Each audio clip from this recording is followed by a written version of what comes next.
Parliamentary Network Africa, Sami Obin says Parliament should find an amicable way to resolve the impasse. At this point, the matter can be said to have left the arena of Parliament into the arena of the Electoral Commission. And at this point also, the only group or state institution that has the power to intervene, to stop or not to stop, etc., are the courts. And it is important that we revert to those processes, to be able to deal with this matter, because I struggle to understand what the strategy of disrupting parliamentary proceedings or asking Mr. Speaker to ask the clerk to recall that letter, etc., may lead to. That was the Executive Director of Parliamentary Network Africa, Sami Obin. Now, away from Parliament, President John Dramani Mahama has called on vaccine manufacturers to partner with African governments and institutions to build vaccine production hubs on the continent. He has similarly called on pharmaceutical companies to expand into biologics, generics, and essential medicine manufacturing in Africa.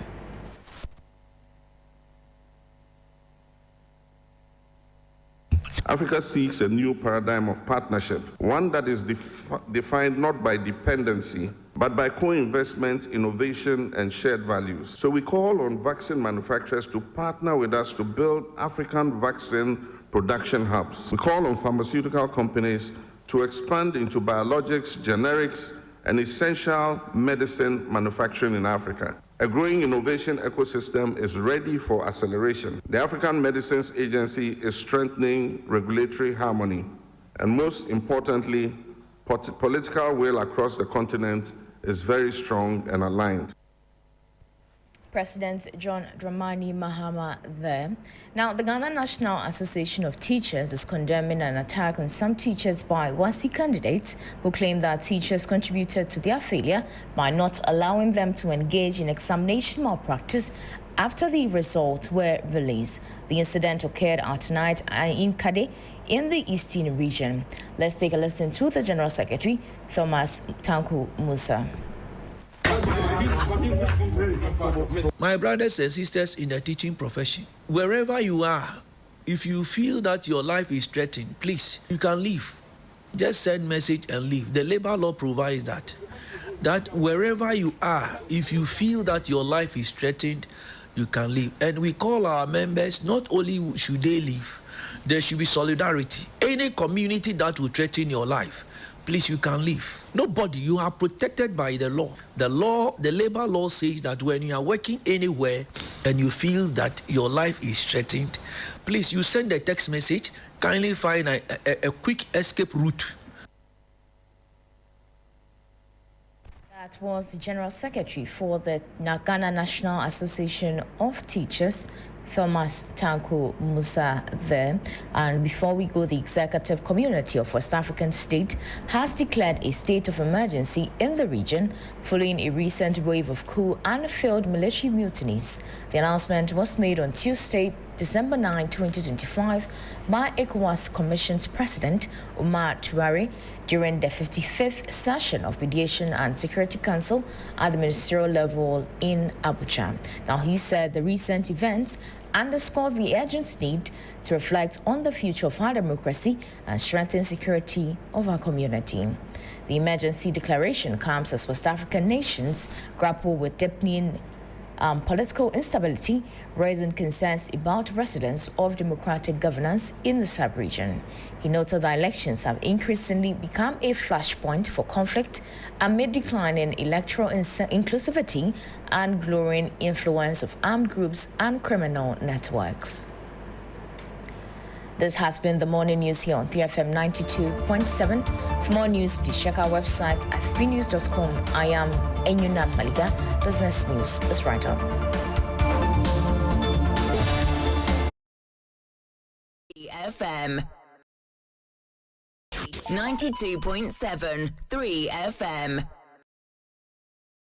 92.7, 3FM 92.7, 3FM 92.7, 3FM 92.7 3 FM. 92.7 3 FM. 92.7 3 FM. 92.7 3 FM. 92.7 3 FM. 92.7 3 FM. 92.7 3 FM. 92.7. It's now time for business news here on Sunrise 3FM 92.7. Coming up this morning, finance and tax analysts forecast major 350 basis points cut in Bank of Ghana's policy rate, aligning with Fitch Solutions' projection. We expect lending rates to come down, which will mean credit expansion to the private sector, which needs the cheap source of funds for growth and sustainable job creation. Also, the Ghana Revenue Authority expresses confidence in achieving 90% compliance as it prepares to roll out a sustained tax education program in January 2026. Supposed to make taxation simple, very easy, very efficient for everybody who is required to pay taxes to be able to pay their taxes well. In much later, critics warn utility tariff jump will wipe out gains amid Public Utility Regulation Commission defending these hikes. The disposable income of the other Ghanaians will also be depleted by 25.75%. That's all we are looking for as prognosis. We'll bring you details of our headlines and other stories. Please stay with us.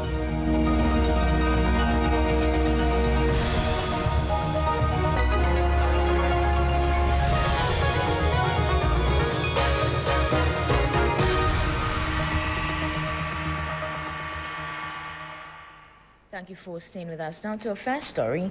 A significant reduction in Ghana's monetary policy rate is being projected by finance and tax analyst Nelson Kujo-Kwagbeji, who aligns with the forecast from Fitch Solutions. Now he anticipates a substantial 350 basis point cut by the Bank of Ghana's Monetary Policy Committee at its upcoming meeting in January 2026. This decisive move would see the current policy rate drop from 18% to 14.5% to spur job creation. Kwagbeji's expectation is primarily fueled by sustained improvement in key macroeconomic indicators. We will align perfectly with the position and projections taken by Fitch Solutions. This is because for the month of November, inflation was at 6.3%. Policy rate was at 18%. The Ghana reference rate for the month of December is around 15.93%, and lending rate hovers around 21 to 22% on average. Clearly, there is a huge gap between inflation and policy rate. During the next Monetary Policy Committee of Bank of Ghana, we still expect the rate to be cut down by some 350 basis points to 14.50%. And once this is done, we expect lending rates to come down, which will mean credit expansion to the private sector, which needs the cheap source of funds for growth and sustainable job creation. Finance and tax analyst Nelson Kujo-Kwagbeji there forecasting major 350 basis points cut in Bank of Ghana's policy rate, aligning with Fitch Solutions' projection. Now, away from that, Ghana Revenue Authority is reaching out directly to market traders and businesses, presenting its modified tax scheme as a solution to simplify taxation across the country. During an engagement at the Ashama market, officers from GRA highlighted the authority's commitment to easing the burden of compliance. Deputy Commissioner for Communication and Public Affairs, Florence Asante, explained to the market community that the modified tax scheme's purpose is to make the entire tax process simple for all taxpayers. The Deputy Commissioner stressed the necessity for the GRA to ramp up tax compliance nationwide, but affirmed that this initiative would be pursued with a human face. Government has listened to them. We have introduced what we call the modified taxation scheme. This modified taxation scheme is supposed to make taxation simple, very easy, very efficient for everybody who is required to pay taxes to be able to pay the taxes well. Head of the Taxpayer Services Center at Ashaiman, Yemo Odai, confirmed that GRA's strategy of leveraging technology in its operations is already producing positive results. These people, in their numbers, even though their taxes are small, the numbers will bring in very good revenue to the state. Now people are ready. They say, oh, if you have made the tax system so simple that we'll sit in our shops and make the payments, they are willing to register, and we have started the process, and some we have registered and they have started paying. A trader at the Ashaiman market, Amina Draman, stepped forward to encourage her fellow individuals and businesses to fulfill their civic duty by paying their taxes. Na first ni enima dey a free tax asichire by ende omo be chire say uchi tax it me utumpo. We did not understand what tax was for, but today we have learned that tax is for national development. And every market woman must pay tax to help our country. The authority's sustained tax education program STEP, that is expected to commence in January 2026, is aimed at ensuring 90% of Ghanaians are tax compliant after 3 years of its commencement. And that was a report on GRA pitching simplified tax scheme to Ashaiman traders later yesterday. Now, the electricity and water tariff in Ghana are set to rise by nearly 10 and 16%, sparking backlash from traders and unions. The Public Utility Regulatory Commission says the increase is necessary, but critics warn that they could reverse the recent gains in lowering inflation. The Ghana Union of Traders Associations, GUTA, argues the hikes threaten macroeconomic stability and will drive up business costs. The Food and Beverages Association of Ghana, FABAG, has urged utility companies to improve efficiency rather than burden consumers. And on Monday, the Trades Union Congress threatened to stage a demonstration if the decision is not overturned. Head of GUTA's Business and Economic Bureau, Charles Kusi Appiah-Kubi, cautioned that the increases will inevitably raise operational costs for businesses, forcing them to pass on higher prices to consumers. If we make mistakes and we accept any increment, it means we are going to outrun businesses by 25.75% in terms of cost of doing business. That will make nonsense of inflation. That will make nonsense of reduction in policy rates. And that will mean that cost of doing business will go high by 25.75%. Relative tariff increment from the electricity and that of water. It also means that the disposable income of the other Ghanaians will also be depleted by 25.75%. That is all we are looking for as businesses. The PRC insists the hikes are needed to sustain utility services, but unions say they will continue to resist. That was a report on critics warning utility tariff hikes jump will wipe out the gains amid public utility regulation defending these hikes. Now, away from that, Africa's digital asset movement is accelerating with countries like South Africa, Kenya, and Nigeria leading the charge. But experts will argue that nations such as Ghana must act now to stay competitive in the evolving global economy. Africa's enthusiasm for digital assets is palpable, with blockchain technology viewed as a tool to drive financial inclusion, enhance security, and reduce corruption. A 2023 report by PwC forecasts that Africa's blockchain market will grow at an annual growth rate of 80%, fueled by increased government interest and private sector investment. At the recent launch of the 2026 Digital Assets Summit Africa, convener Peter Frimpong Manso stressed the need for African nations to embrace digital assets gradually while aligning with global trends. If they want to start gradually before accepting it as a currency of exchange in the years to come, I think that's a step in the right direction. And the South African example is simple. Binance and those other big organizations has been in there for years. And South Africa started talking about digital assets way before most African countries started it. And actually Kenya as well, and Nigeria. So we are not far behind, but I think we need to speed the pace of where we want to get it to, and I'm sure we'll get there. The summit is poised to play a crucial role in advancing Africa's digital asset agenda, helping the continent integrate into the global digital economy. That was a report on good experts saying Ghana must accelerate digital asset adoption to stay competitive in the continent. Before we go, let's take a look at how the cedi is faring against major trading currencies and how some key commodities are also faring on the global markets. On the interbank foreign exchange market, the dollar is selling at 11 cedis, 42 pesos. It's recorded no change. The British pound is selling at 15 cedis, 20 pesos. It lost 1 peso. The euro is selling at 13 cedis, 29 pesos. It also gained 2 pesos. However, be guided that these figures could be higher at a forex bureau near you. On the global commodities market, Brent crude is trading at $62.08 per barrel. Gold is trading at $4,210.26 per ounce, up by $19.59. Cocoa is trading at $5,882 per ton, up by $181.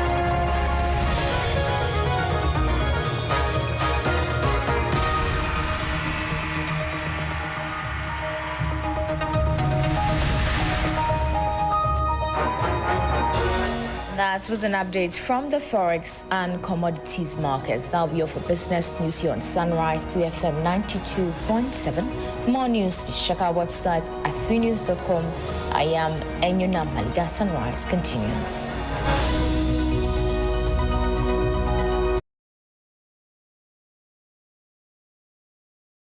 92.7 3 There's been long deadlines, hustle, pressure. Now it's time to breathe, to dance, to feel again. The music hits, waves crush, energy rises. You're surrounded by good people and golden light. This is your reset, your freedom, your joy. 3FM All White Party, the beach edition, where paradise meets the party. Labadi Beach Hotel, 28 December. Lock it up. There's been long deadlines, hustle, pressure. Now it's time to breathe, to dance, to feel again. The music hits, waves crush, energy rises. You're surrounded by good people and golden light. This is your reset, your freedom, your joy. 3FM All White Party, the beach edition, where paradise meets the party. Labadi Beach Hotel, 28 December. Lock it up. There's been long deadlines, hustle, pressure. Now it's time to breathe, to dance, to feel again. The music hits, waves crush, energy rises. You're surrounded by good people and golden light. This is your reset, your freedom, your joy. 3FM All White Party, the beach edition, where paradise meets the party. Labadi Beach Hotel, 28 December. Lock it up. There's been long deadlines, hustle, pressure. Now it's time to breathe, to dance, to feel again. The music hits, waves crush, energy rises. You're surrounded by good people and golden light. This is your reset, your freedom, your joy. 3FM All White Party, the beach edition, where paradise meets the party. Labadi Beach Hotel, 28 December. Lock it up. There's been long deadlines, hustle, pressure. Now it's time to breathe, to dance, to feel again. The music hits, waves crush, energy rises. You're surrounded by good people and golden light. This is your reset, your freedom, your joy. 3FM All White Party, the beach edition, where paradise meets the party. Labadi Beach Hotel, 28 December. Lock it up. There's been long deadlines, hustle, pressure. Now it's time to breathe, to dance, to feel again. The music hits, waves crush, energy rises. You're surrounded by good people and golden light. This is your reset, your freedom, your joy. 2.7. This is the 3FM Sunrise. and we're glad that you can be a part of this morning's edition of the show. Big thank you to Enyenam Haligan for doing the 6 a.m. news for us, as well as the business news. Time for us to continue here for you this morning, and we'll get into the weather updates for you pretty shortly. That will be by kind courtesy Felicity Ahafianyozu, Chief Weather Forecaster from the Ghana Meteorological Agency, after which we get into our song of inspiration for the morning. Then we return to get you into the newspapers. The newspaper review will come through next, as well as the review of online portals. And boy, oh boy, it was yet another day to be a part of very interesting development on the floor of the House, we must be honest, and we'll seek to dissect it all for you today as well, and hopeful that we will be joined in studio this morning by the Majority Chief Whip, Roxanne Nelson Dapiamekbo, as well. And so it will be exclusive in terms of the first, in reactions from the majority as to what transpired yesterday. But essentially, we'll seek to lay it all out and lay it all bare for you when we get into the newspapers and our big conversation as well. But after the newspaper review, we'll have you, our most distinguished, most cherished listener, join us and share your thoughts as well. 2 ways you can do that. The first is by calling us on these numbers: 055-924-2717, 055-924-2717, as well as 055-691-0154, 055-691-0154. Felicity Ahafianyozu has joined us via the phone lines this morning.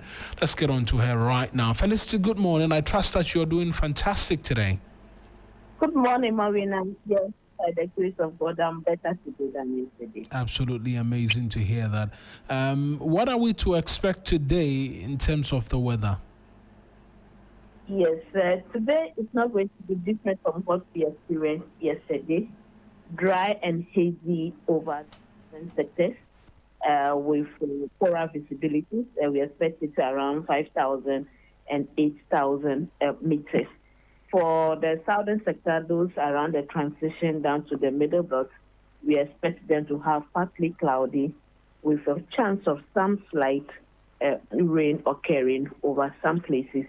And the areas that we are looking at for today, Achim Dam, Asamankase, Insawam, those around Godowa, those around Takwa, Biposto, Kinyani, Wenki, Ejura areas, we expect some showers this afternoon into the evening hours. Akachi, Nasikomasi, in Volta region, Lapo, Avive, and then Adidomes areas too are also on our scale for some afternoon showers to the evening. Temperatures will be on the higher side. We expect it around 32, 33 for the coastal strip. We expect 34, 35 for the middle sector. 36, 38 for the transition into the northern sectors. For the state of the state today, we expect it to become calm. However, we have some floating clouds over the ocean, that's over the sky, which is likely to produce some showers over some places. But it's not massive as it was yesterday and a day before yesterday. Water Lake pretty cool. And then I want to add the season in which we are entering, widespread mist and fog patches with reduced visibilities is what we anticipate at dawn hours. So motorists need to take precautions. We need to reduce our speed when we are driving at night or at dawn hours. Moving from Volta towards Greater Accra or Greater towards Nkokos, Kumasi, Konongo, Ejura, Gosu areas, Sunyani, Techimai areas, we need to reduce our speed. And if our vehicle has a trouble on the road, we are asking that we should park it at a good place so it doesn't become a nuisance to the next road user. That's because of the poor visibility we are anticipating in the day. Yes. Absolutely. Felicity, thank you very much for helping us understand what we can expect in terms of the weather today. Thank you so much. Have a lovely day. And you too as well, Felicity. That's Felicity Appiah-Ampofo, your chief weather forecaster with the Ghana Meteorological Agency, joining us as well this morning with what you can expect in terms of the weather this morning and for the rest of the day. I was talking to you about how you can be a part of this morning's conversation. The first is that you reach us via phone. Our phone line 055-924-2717, 055-924-2717, as well as 055-691-0154, 055-691-0154. Then find us on YouTube as well as on Facebook, because we're streaming live there this morning on YouTube. The handle 3FM927, same handle on Twitter as well, 3FM927, as well as on Facebook, where we're streaming 3FM927. On Twitter, also now known as X, you can send a message using the hashtag 3FM Sunrise or my personal Twitter handle at Mawuena Eric. Let's get into our song of motivation for this morning, our inspirational song for this morning. This one is Omema. It's by Chandler Moore, and I know a number of you will love this one in particular. Let's go in for that. 92.7 3F. There's been long deadlines, hustle, pressure. Now it's time to breathe, to dance, to feel again. The music hits, waves crush, energy rises. You're surrounded by good people and golden light. This is your reset, your freedom, your joy. 3FM All White Party, the beach edition, where paradise meets the party. Labadi Beach Hotel, 28 December. Lock it up. There's been long deadlines, hustle, pressure. Now it's time to breathe, to dance, to feel again. The music hits, waves crush, energy rises. You're surrounded by good people and golden light. This is your reset, your freedom, your joy. 3FM All White Party, the beach edition, where paradise meets the party. Labadi Beach Hotel, 28 December. Lock it up. There's been long deadlines, hustle, pressure. Now it's time to breathe, to dance, to feel again. The music hits, waves crush, energy rises. You're surrounded by good people and golden light. This is your reset, your freedom, your joy. 3FM All White Party, the beach edition, where paradise meets the party. Labadi Beach Hotel, 28 December. Lock it up. There's been long deadlines, hustle, pressure. Now it's time to breathe, to dance, to feel again. The music hits, waves crush, energy rises. You're surrounded by good people and golden light. This is your reset, your freedom, your joy. 3FM All White Party, the beach edition, where paradise meets the party. Labadi Beach Hotel, 28 December. Lock it up. There's been long deadlines, hustle, pressure. Now it's time to breathe, to dance, to feel again. The music hits, waves crush, energy rises. You're surrounded by good people and golden light. This is your reset, your freedom, your joy. 3FM All White Party, the beach edition, where paradise meets the party. Labadi Beach Hotel, 28 December. Lock it up. There's been long deadlines, hustle, pressure. Now it's time to breathe, to dance, to feel again. The music hits, waves crush, energy rises. You're surrounded by good people and golden light. This is your reset, your freedom, your joy. 3FM All White Party, the beach edition, where paradise meets the party. Labadi Beach Hotel, 28 December. Lock it up. There's been long deadlines, hustle, pressure. Now it's time to breathe, to dance, to feel again. The music hits, waves crash, energy rises. You're surrounded by good people and golden light. This is your reset, your freedom, your joy. 3FM All White Party, the beach edition, where paradise meets the party. Labadi Beach Hotel, 28 December. Lock it up. It has been long. Deadlines, hustle, pressure. Now it's time to breathe, to dance, to feel again. The music hits, waves crash, energy rises. You're surrounded by good people and golden light. This is your reset, your freedom, your joy. 3FM All White Party, the beach edition, where paradise meets the party. Labadi Beach Hotel, 28 December. Lock it up. It has been long. Deadlines, hustle, pressure. Now it's time to breathe, to dance, to feel again. The music hits, waves crash, energy rises. You're surrounded by good people and golden light. This is your reset, your freedom, your joy. 3FM All White Party, the beach edition, where paradise meets the party. Labadi Beach Hotel, 28 December. Lock it up. It has been long. Deadlines, hustle, pressure. Now it's time to breathe, to dance, to feel again. The music hits, waves crash, energy rises. You're surrounded by good people and golden light. This is your reset, your freedom, your joy. 3FM All White Party, the beach edition, where paradise meets the party. Labadi Beach Hotel, 28 December. Lock it up. It has been long. Deadlines, hustle, pressure.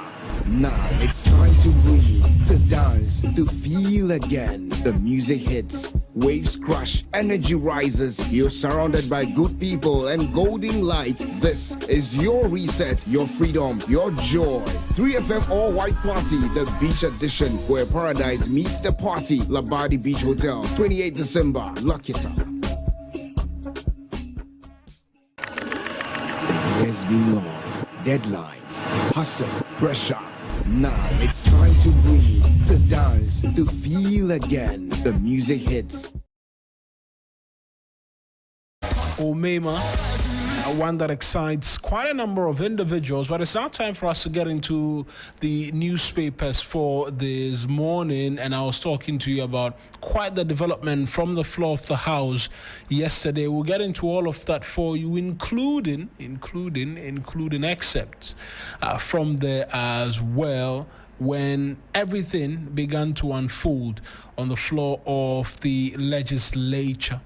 And I'll do that for you pretty shortly, but let's get into the newspapers first, shall we? And top on the agenda for the Ghanaian Times this morning, 41 illegal forex traders busted in joint police BOG crackdown. Comes with a picture of COP leader Yako Donko, who is the CID boss. It looks like the Abuchis were in trouble yesterday because the police, along with the Bank of Ghana yesterday, picked up a number of them for illegal forex trading.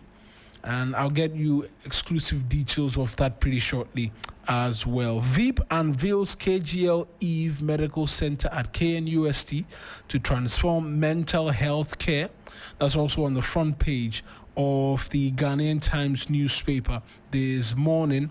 Then there's experts meet in Accra to deliberate on building resilient healthcare systems in Africa.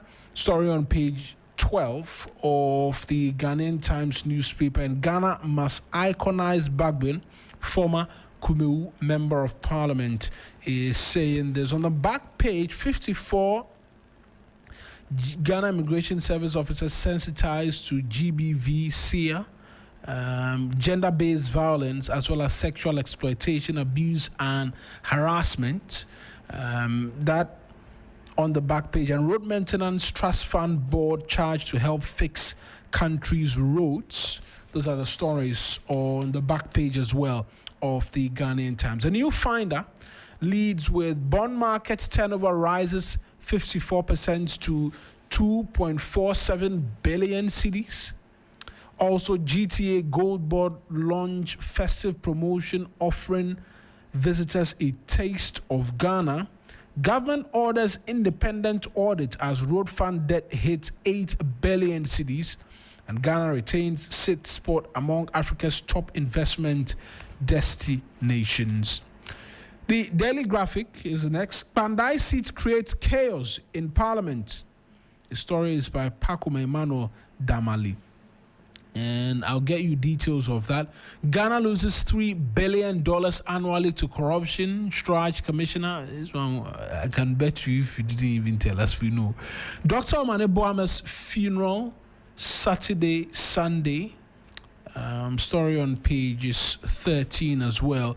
GIS assures safe, seamless Christmas travel and reverse tariff increase audit ECG Ghana Water far back to government. Those are the stories as well on the back page of the Daily Graphic. On the front page of the Daily Guide newspaper, 90 illegal forex traders arrested. So it looks like the number has increased from what the Ghanaian Times reported. They said 41.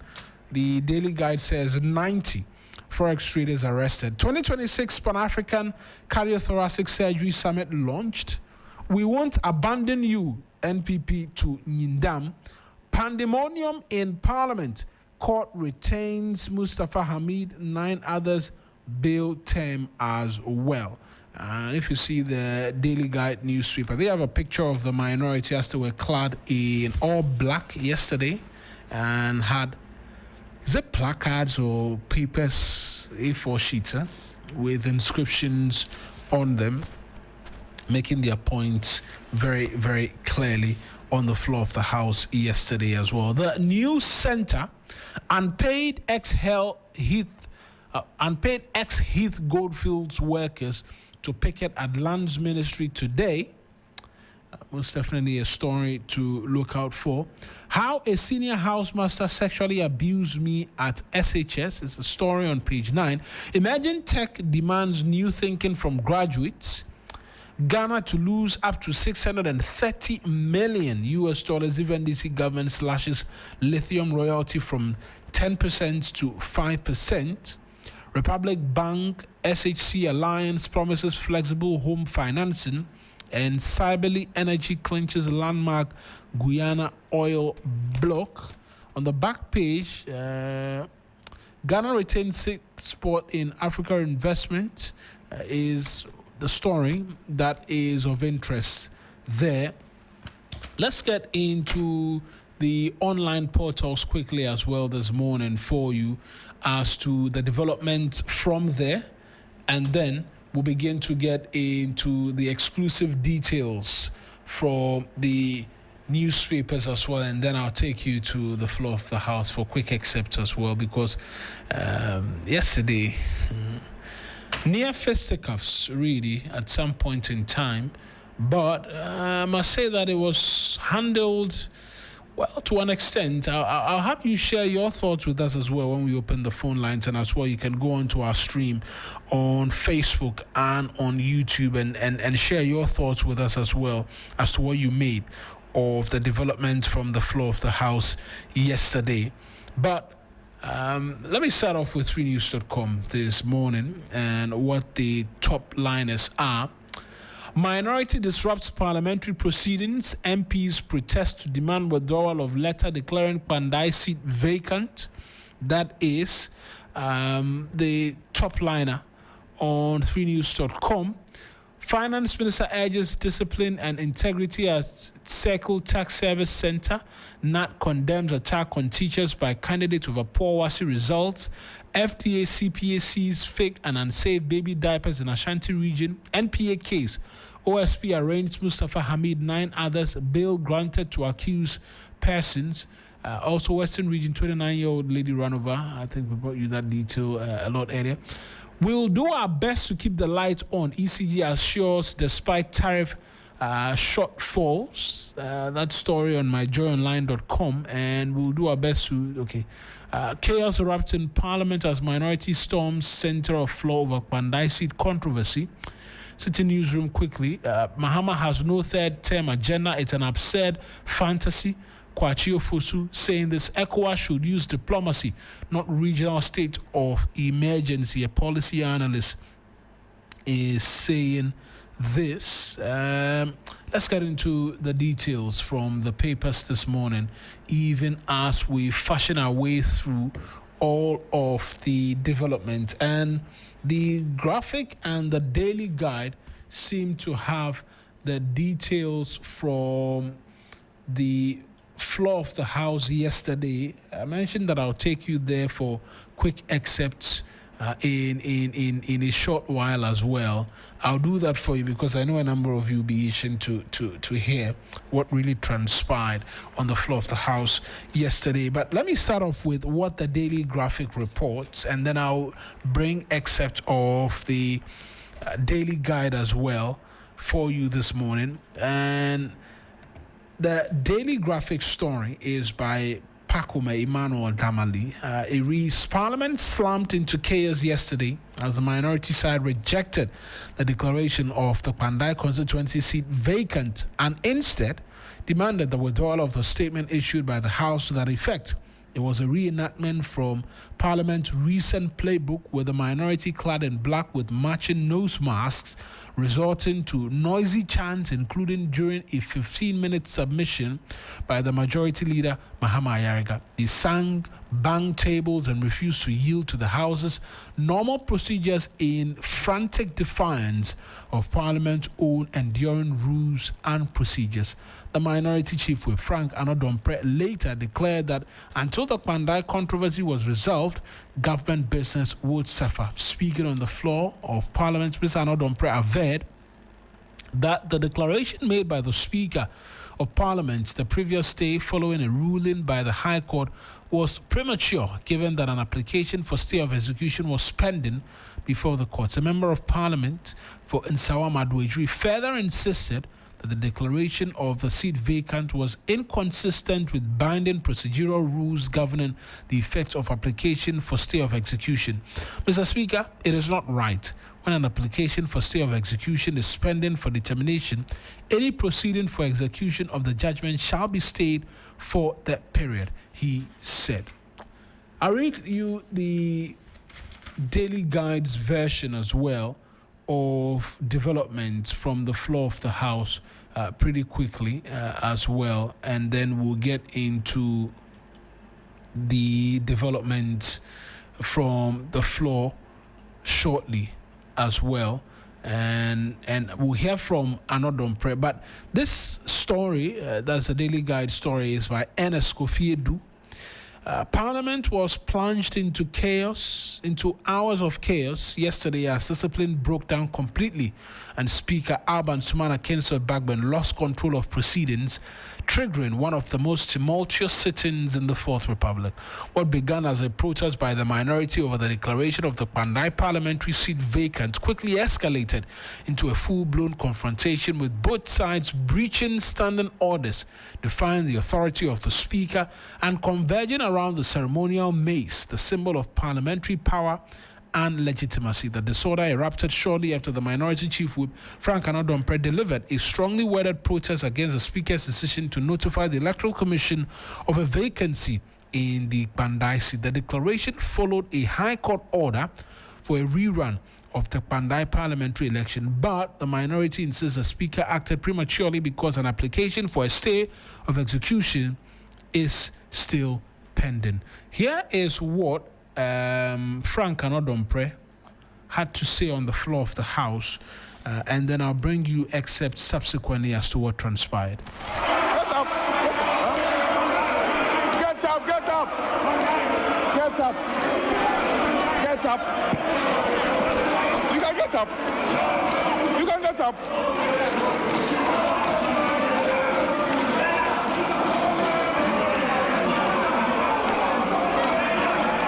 Don't let me speak.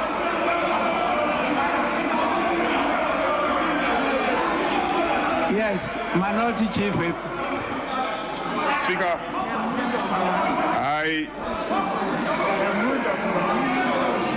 Speaker, My colleagues should... Sunrise on 3FM, the best in the morning.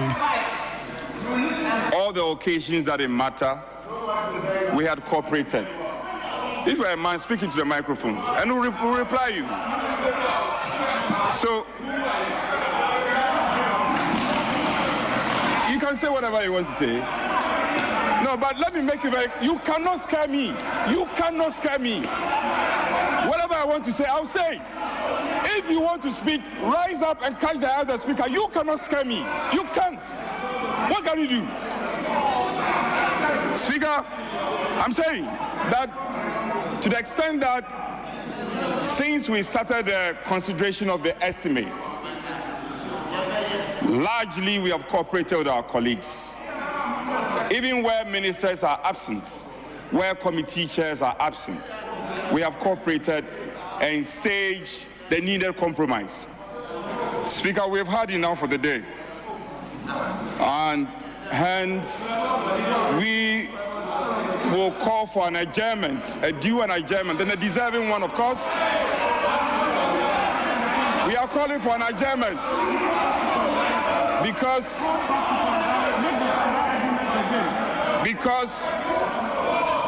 well, for the records, we want to make it very clear to you that you cannot scare anybody here. Now, until Pandai is resolved, government business will suffer. Get away. Get it clear. Get it clear. Until Pandai, I put it to you that until Pandai is resolved, government business is going to suffer. And from henceforth,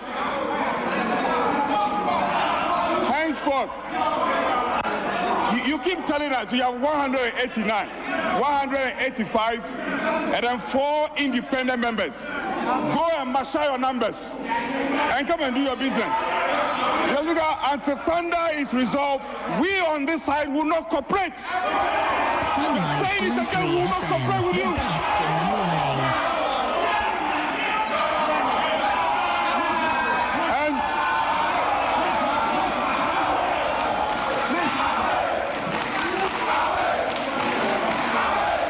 Nobody's going anywhere. Well, we are not moving. We are not going anywhere.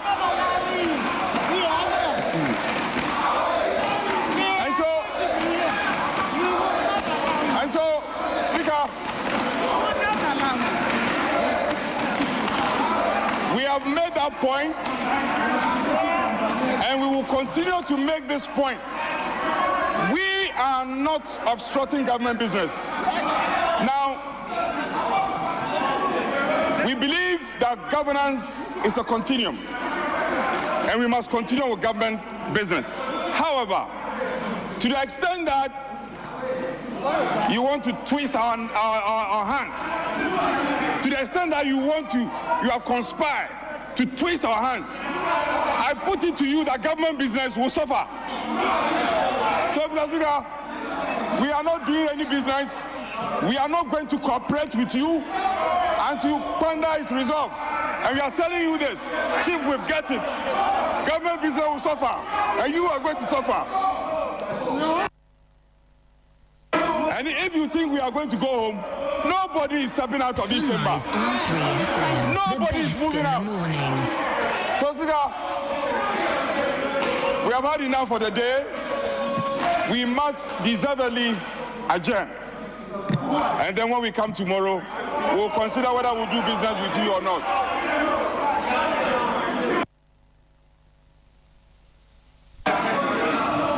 Honorable members, I put the question. Those in favor of adjournment, say aye. Those against adjournment, say no.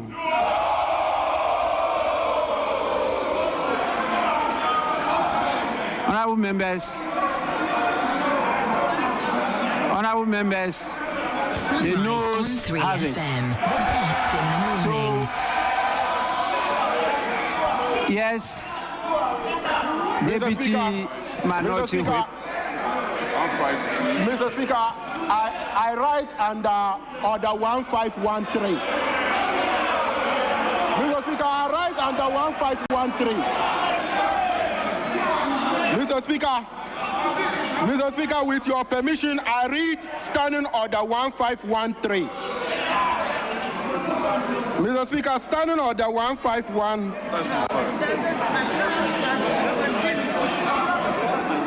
Mr. Speaker, Standing Order 151(3) states that a member may challenge the decision of the Speaker on the voice vote, and the Speaker shall determine whether to call for a head count or electronic vote. Mr. Speaker, in this case, we call for a head count.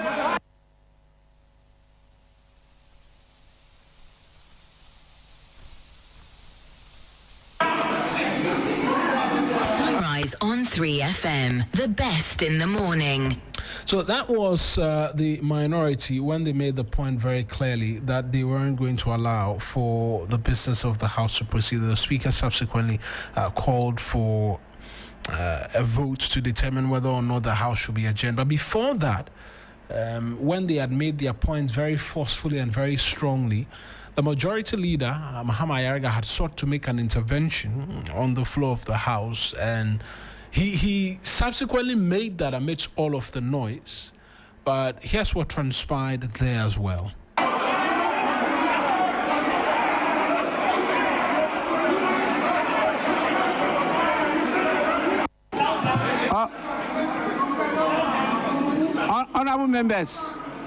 Honorable members, this is the House of Representatives. This is not the Ghana Armed Forces. The Ghana Armed Forces have only men. In this House, we have men and women. So please, if you are directing questions, use a language that is gender compliant. Honorable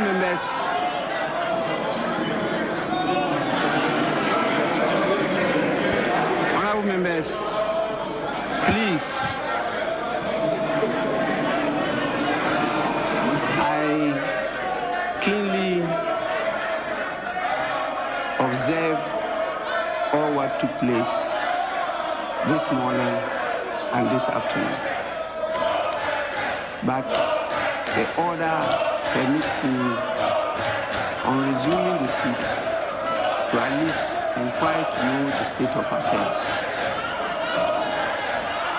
Usually, we start with the leader of the House.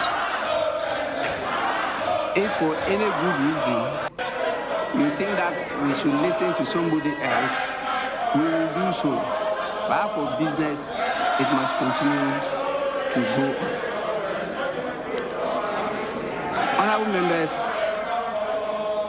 please, we are in a democratic state. 9B is brought to this House by the Minister for Foreign Affairs. Mr.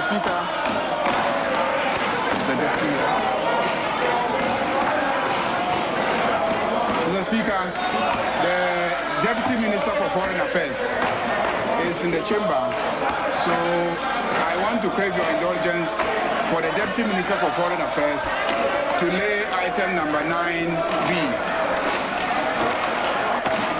Honorable members, item 9B by the Minister for Foreign Affairs.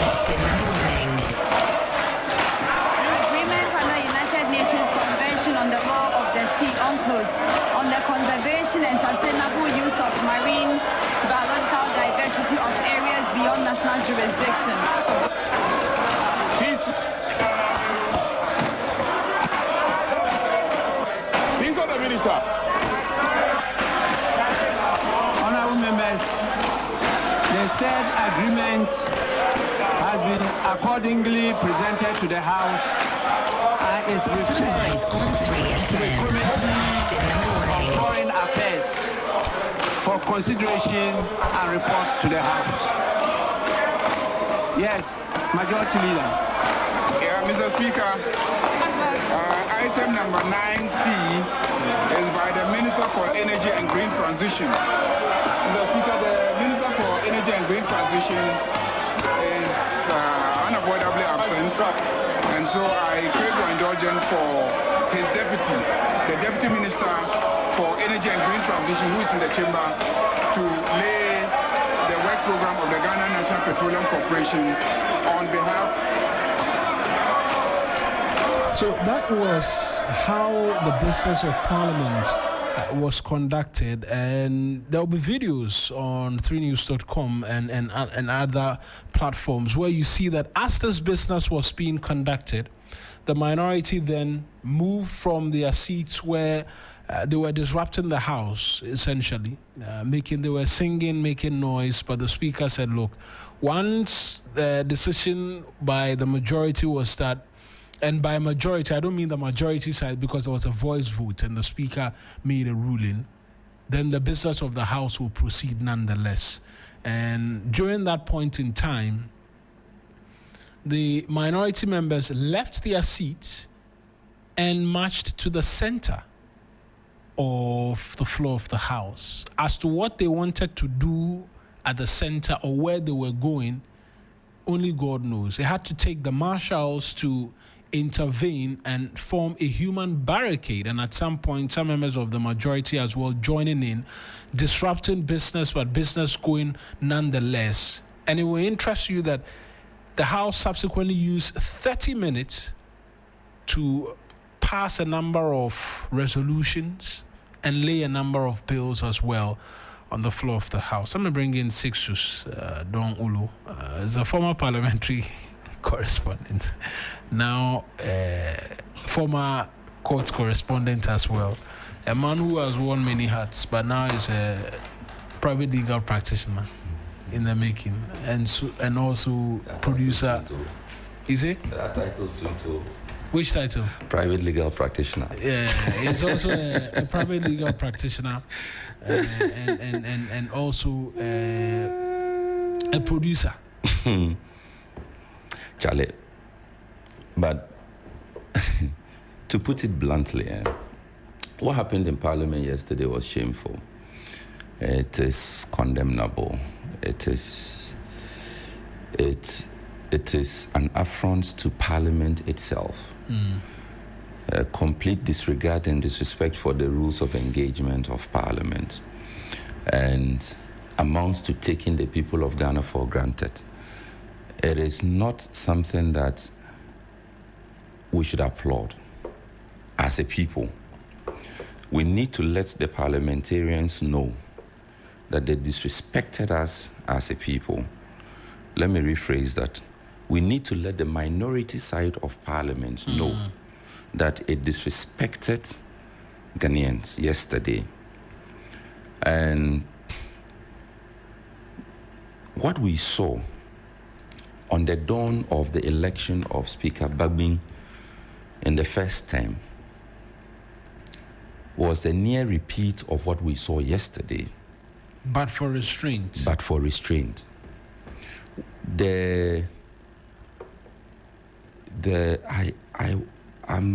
I'm tempted to use a strong word. Oh, you can use a strong word.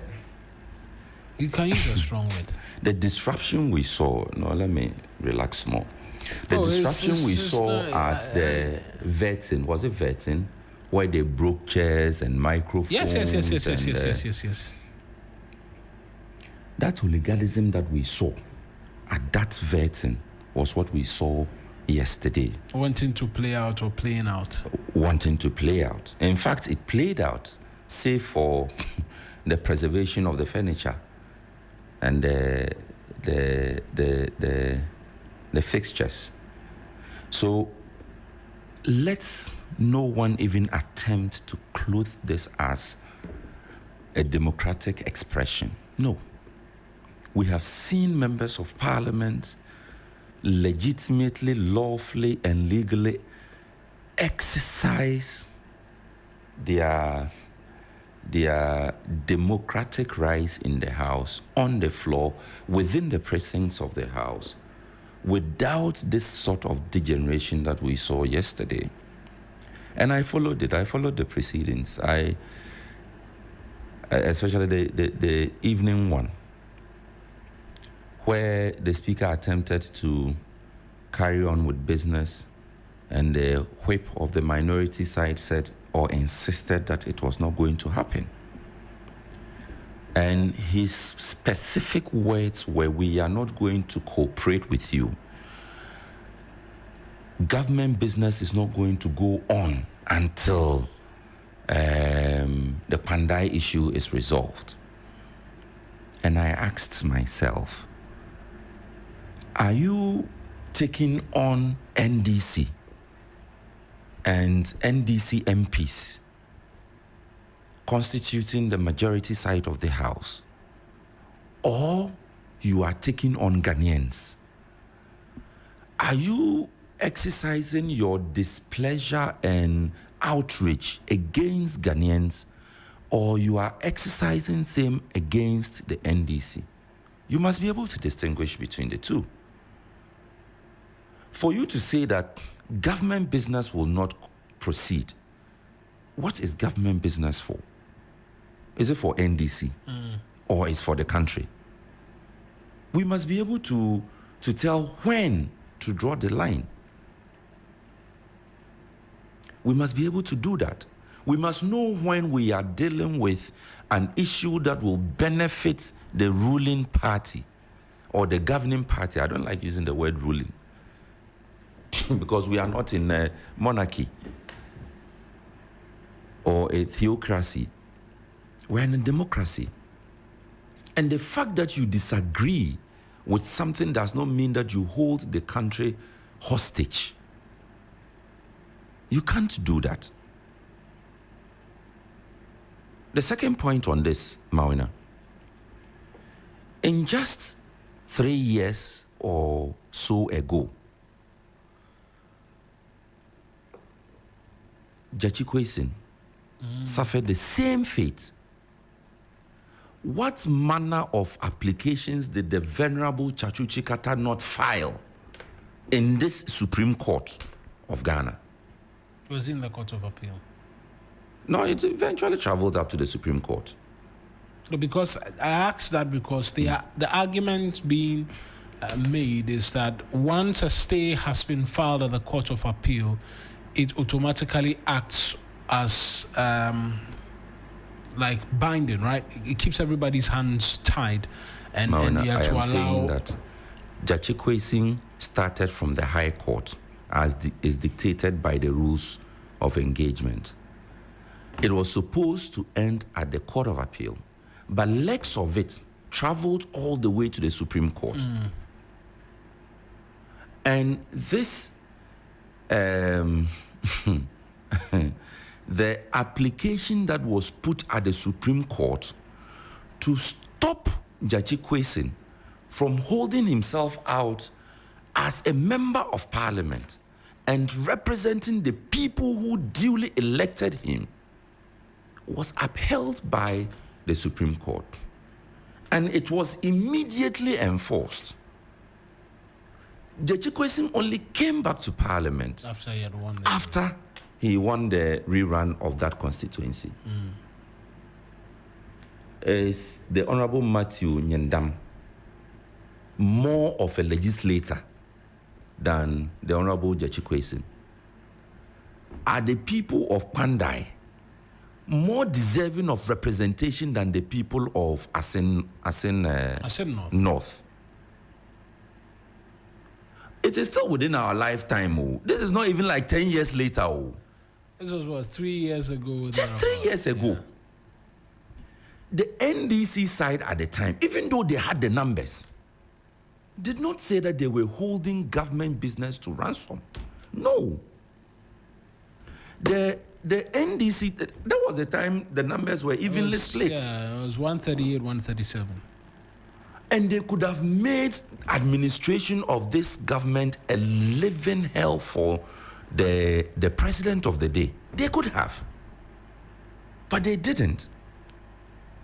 Because, like I said, we have to be able to draw a line that when it comes to the administration of the country, there has to be a difference. The politics has to go to bed when it comes to the politics have to go to bed. Let me give you a more disheartening example from your own area, the SAL incident. SAL went without representation for 4 good years, a whole term.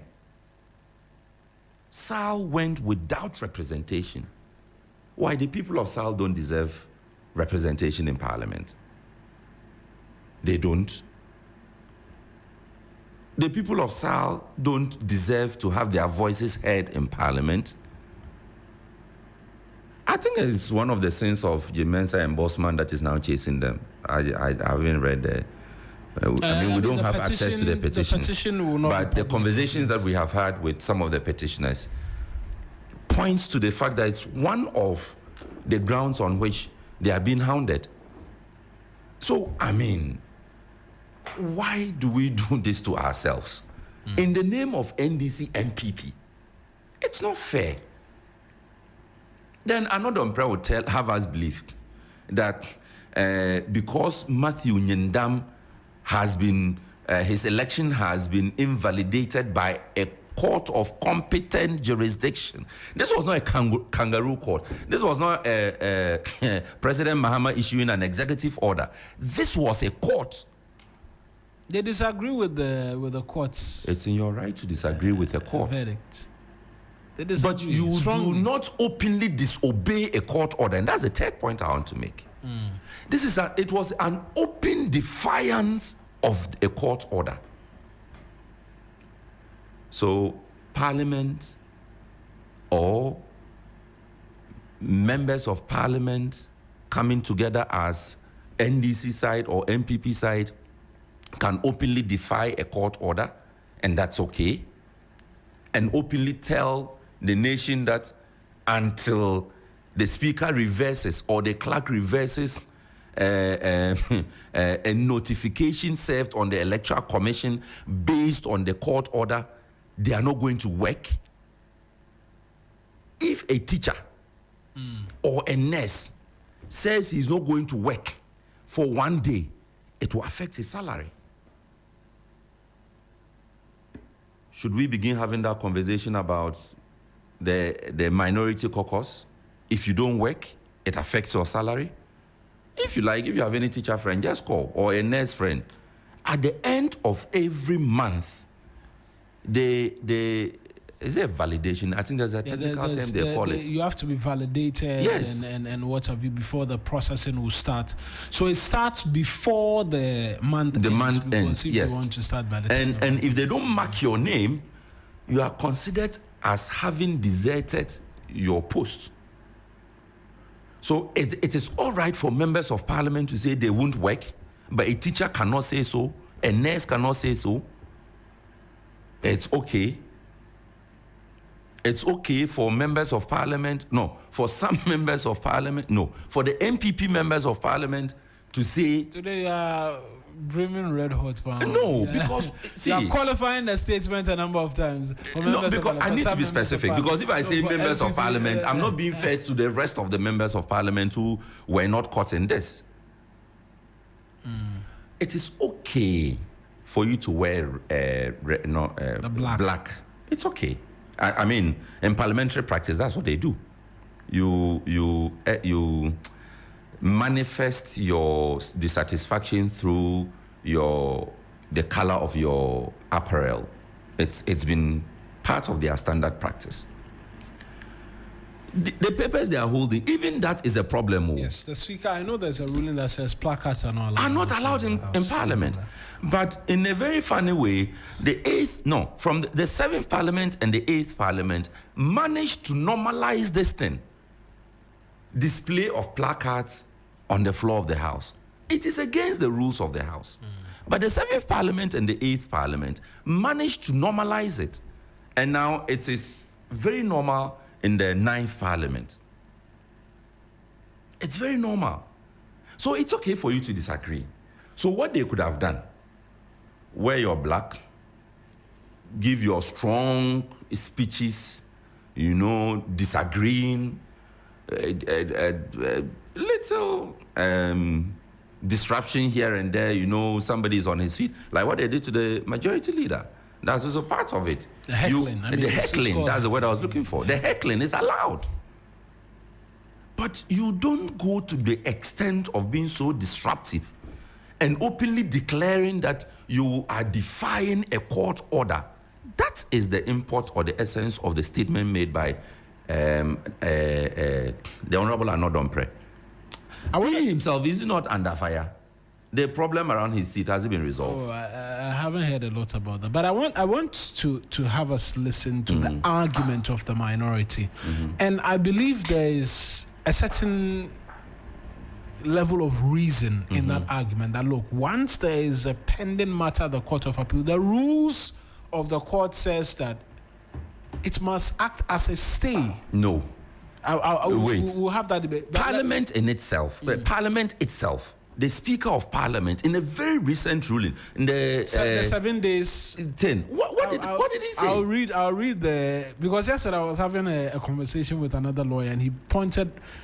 He drew my attention to that ruling. To not that ruling. CI 19 of the Court of Appeal rules. I'll read that for you. But I want us to listen to the argument first of Anodompre when he first made the submission on the floor, before it all degenerated by the time the Speaker had returned. Because this was when Ahiafo, was First Deputy Speaker, was in charge of the House at the time. Vacant. Respectfully, this decision has generated profound concern not only among members of this House, but across the nation because of its apparent inconsistency with the binding procedural rules governing the effects of application for stay of execution. Speaker, it is not right that where an application for stay of execution is pending for determination, any proceeding for execution of the judgment shall be stayed for the period. The Speaker, this is why the event of 24th November 2025 are so important. On that day, you delivered a ruling in response to an application from the Majority Chief Whip, requesting that the Pandai seat be declared vacant. Speaker, in your own reasoning, you recorded clearly and publicly relying on these very procedural rules and affirmed this binding nature. This same inconsistency was seen in the Honorable James Kwasi matter during the 8th Parliament, where you strongly maintain that Parliament must not act while a stay of application is pending. Speaker, with respect, the question that naturally arises is, why has the principle changed? What explains the abrupt departure from the binding reasoning you articulated on 24th November 2025? Why does the stay rule apply in one circumstance, but not the other, particularly when the factual and procedural posture is virtually identical? Speaker, Ghanaians are asking, and we in this House must also ask, is this because Honorable Maxine Yindam is a member of the New Patriotic Party? The Speaker, the law does not discriminate. The law does not bind or stiffen binding on whether an NPP or NDC member stands before it. The impartial and consistent application of procedural rules is the bedrock of the rule of law and the credibility of this House. If Parliament begins to act as though legal rules are optional, binding on some days, and dispensable on other days, then we risk sliding into a dangerous culture of political tit for tat, where each majority and minority merely waits for a turn to get even. Speaker, such a path fractures confidence in this institution and threatens the stability of our democratic order. Mr. Speaker, today it may appear expedient for one side. Tomorrow, the rules may reverse. If we abandon principle today, we leave the future Parliament with a trail of inconsistency that invites retaliation, weakens authority of Speaker's chair, and erodes public trust. Mr. Speaker, we must do better. And this House must do better. And we must act better. Let us commit ourselves to principled leadership, to procedural fidelity, and to the understanding that this House is a guardian, not a manipulator of the law. So that's the arguments from Anodompre, and we've been going through the paces as to the legislation. You had a bit more to share on this, but I was making the point, and when we were off, I was reading, to be exact, the Rule 27, which is the effect of appeal, which says that when an application is pending for determination, Sub Rule 1, I don't want to go into Sub Rule 1 on air, of this rule. No, it will help in understanding the subsequent provision. Right. So I will have to go to it. Rule 27 of CI 19, right, which is the rules which apply to the Court of Appeal.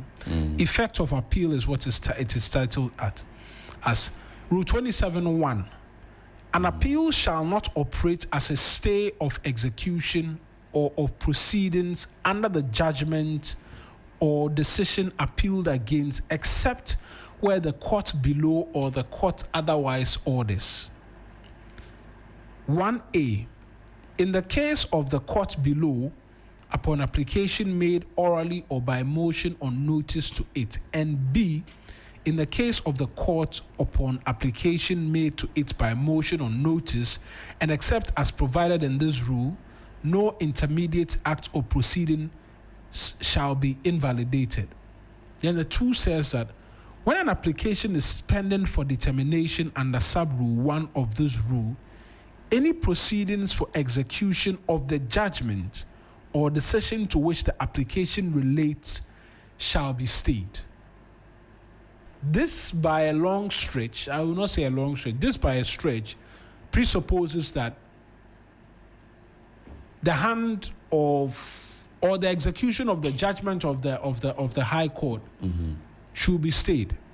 And I will take you to Facebook as well, because Mr. Nyindam calls for a search to be conducted in the registry of. Let me pull that quickly.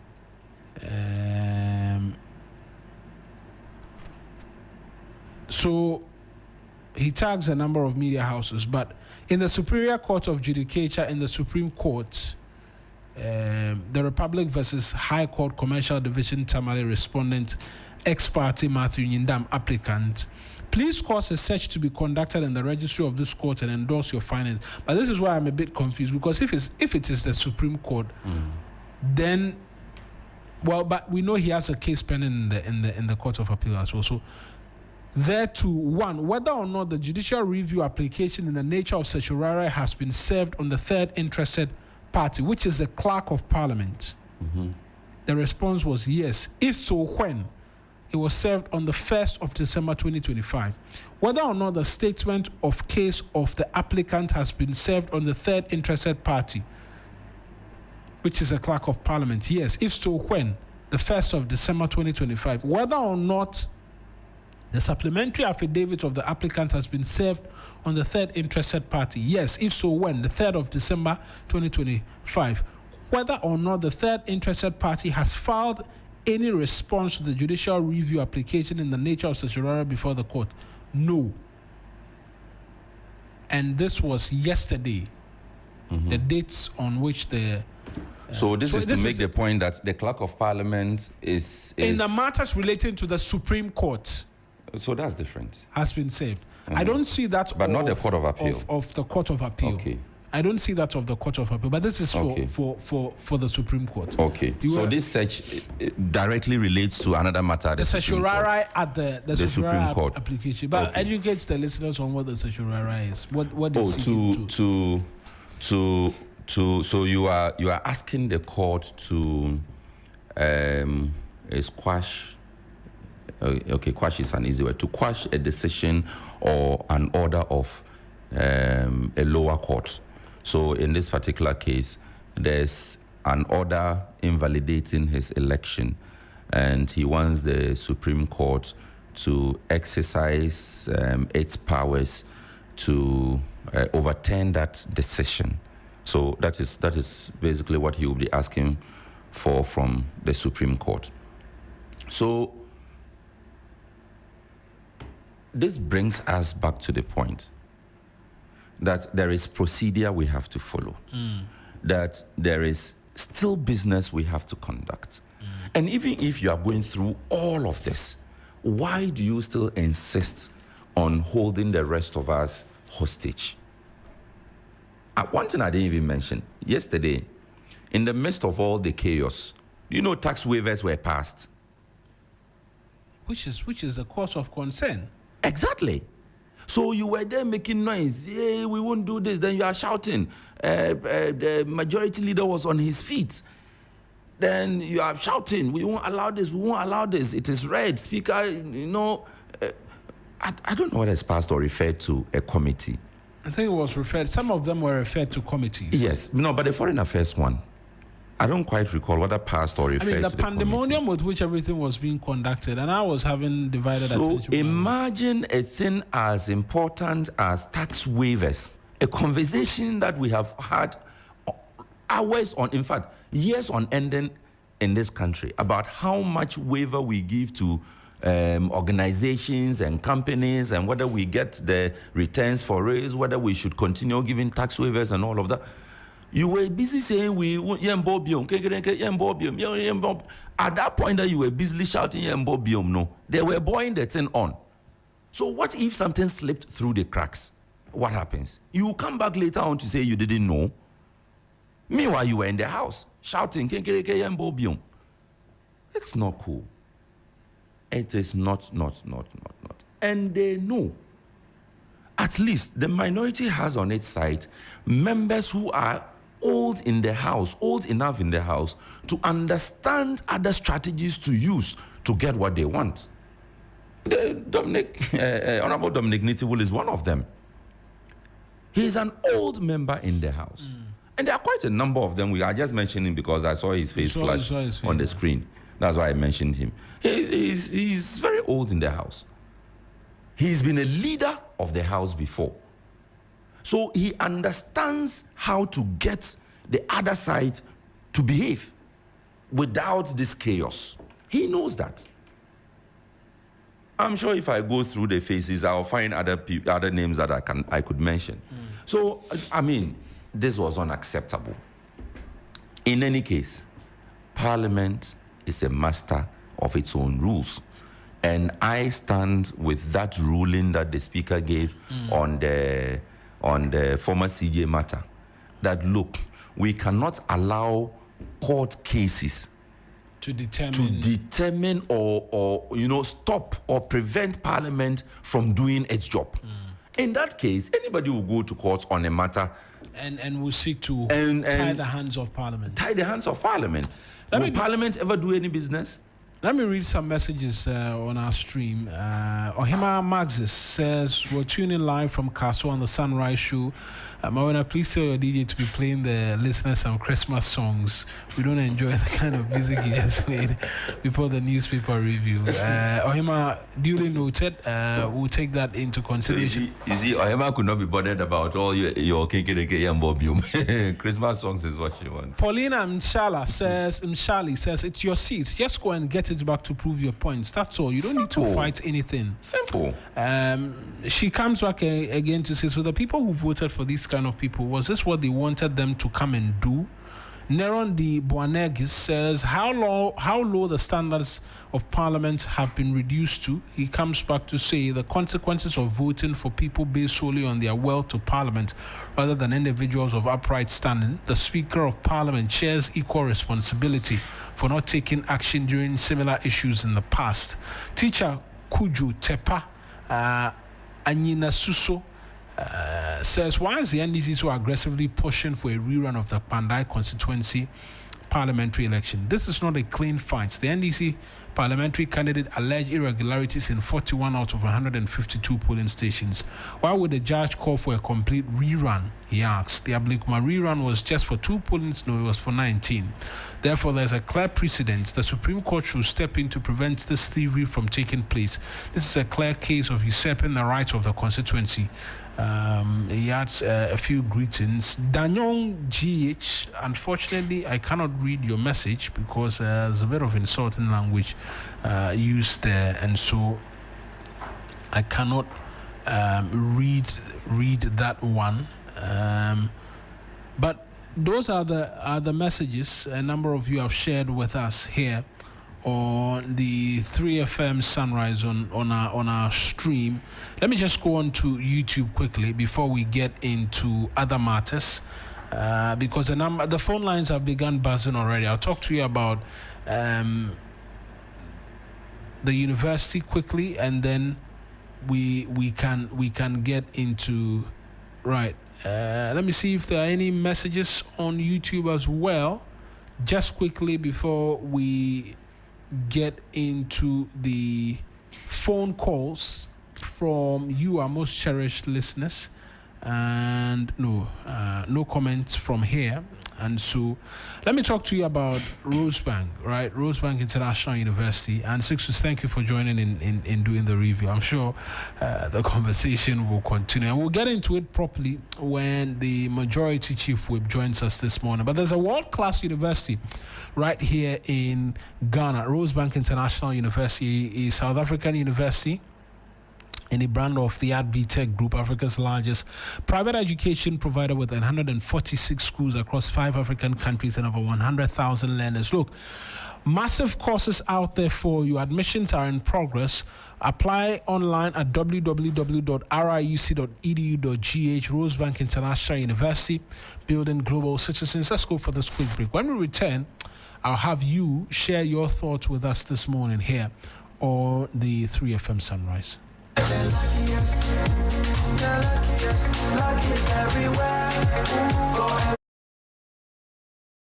92.7 3FM. Years been long, deadlines, hustle, pressure. Now it's time to breathe, to dance, to feel again. The music hits, waves crush, energy rises. You're surrounded by good people and golden light. This is your reset, your freedom, your joy. 3FM All White Party, the beach edition, where paradise meets the party. Labadi Beach Hotel, 28 December. Lock it up. Years been long, deadlines, hustle, pressure. Now it's time to breathe, to dance, to feel again. The music hits, waves crush, energy rises. You're surrounded by good people and golden light. This is your reset, your freedom, your joy. 3FM All White Party, the beach edition, where paradise meets the party. Labadi Beach Hotel, 28 December. Lock it up. Years been long, deadlines, hustle, pressure. Now it's time to breathe, to dance, to feel again. The music hits, waves crush, energy rises. You're surrounded by good people and golden light. This is your reset, your freedom, your joy. 3FM All White Party, the beach edition, where paradise meets the party. Labadi Beach Hotel, 28 December. Lock it up. 0556910154. Let's get straight into it. Hello, good morning. Good morning. I trust that you're well. Give us your name and where you're calling us from, please. Frank Naro, Mayo. Frank Naro, talk to us. Frank, your line is breaking. Your line is breaking. I don't know if you can reposition or call us back. No, we have to have Frank rejoin us on the telephone line. Hello, good morning. Hello, good morning, my brother. Yes, sir. Give us your name and where you're calling us from, please. This is Odewale. Thank you very much. Pastor Odewale, thank you as well for calling. Talk to us quickly. Thank you, my brother. The media, one of your functions is to educate the public. I'm getting a bit confused because what I'm hearing from the minority side there's a state of proceeding, both appeal court and Supreme Court. That's why they thought the clerk have no duty or right to go ahead and declare the seat. Now, I mean, they find that seat to be vacant. But my brother, Parliament must wake up. Many a time, Right Honorable Speaker Bagme have been saying that he will crack the seat. I think this is the right time. I am not against some of these things. I remember the late former President, Professor Tamil, said that he was ready for some of the heckling, but it was too much. I mean, his first appearance when he became president in June. But my brother, some of these things are becoming too jokes. And I don't blame them as such. We, the electorate, are the cause. We know whom to vote for. But we sometimes go for the higher bid. And sometimes, excuse my language, my brother, we are not voting for professionals into parliament. We are not voting for them. The whole world, the most expensive parliament, not in terms of money, with human resource, is Kenya. And they are well paid, even more than US. Why? Because you are well groomed before even you contest within your party.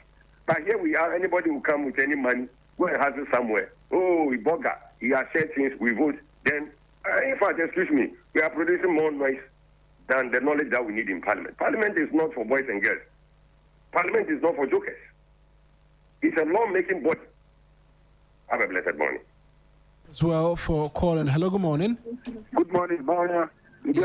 Yes, everything is all right. Talk to us this morning. When you are Mr. Afan, because Africa, so the MP me to na hwanam da su gina.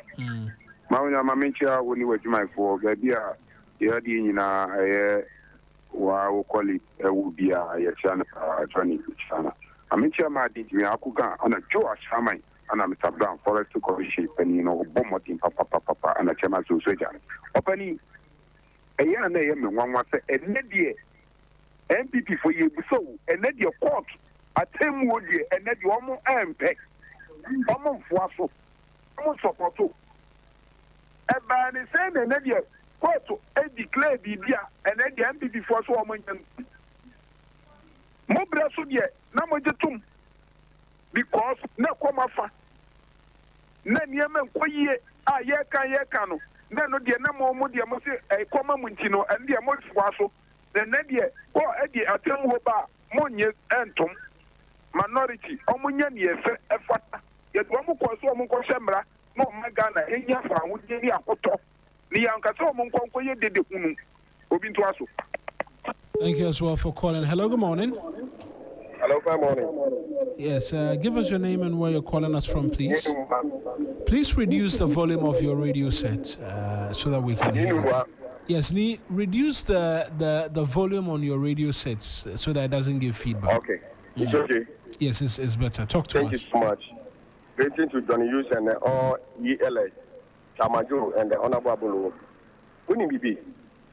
Ejuma pa we enti nyamensha why nyamensha no ye okese pa efseti aso nyo martin ni oye wo parliament no eya medwinu kwa menti ase tie ni eto de bia NPP for sebi minim ade a medwinu kwa menti ase se intama aban deda na okoye no nsem ka bia ye ka se fa sem court but in the omusuro court Sigma.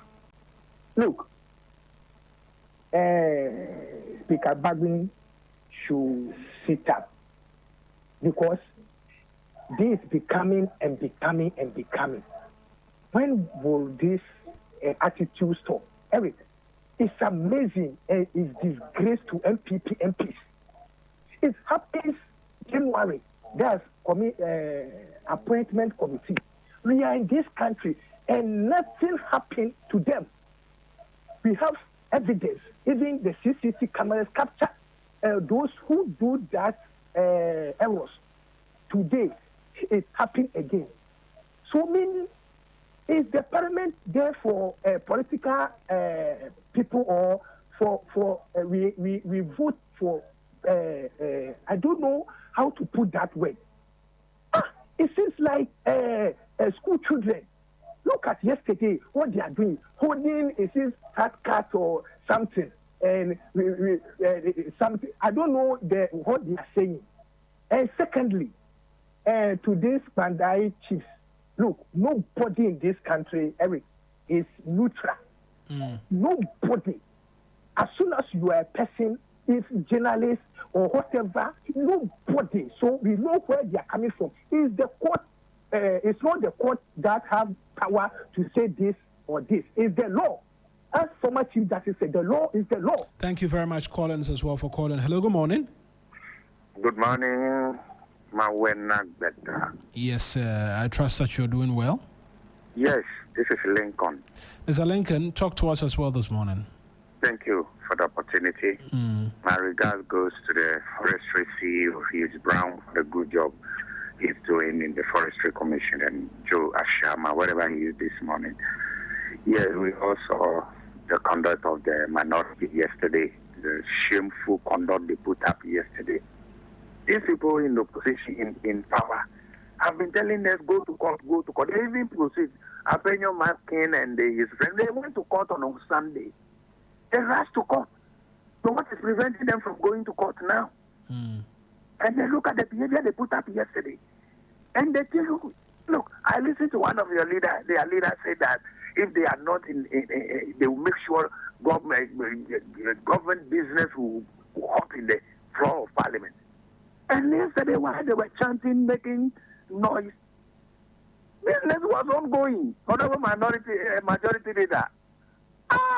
No, yesterday, they've shown the minority that, look, this country, they are not the only human beings in this country.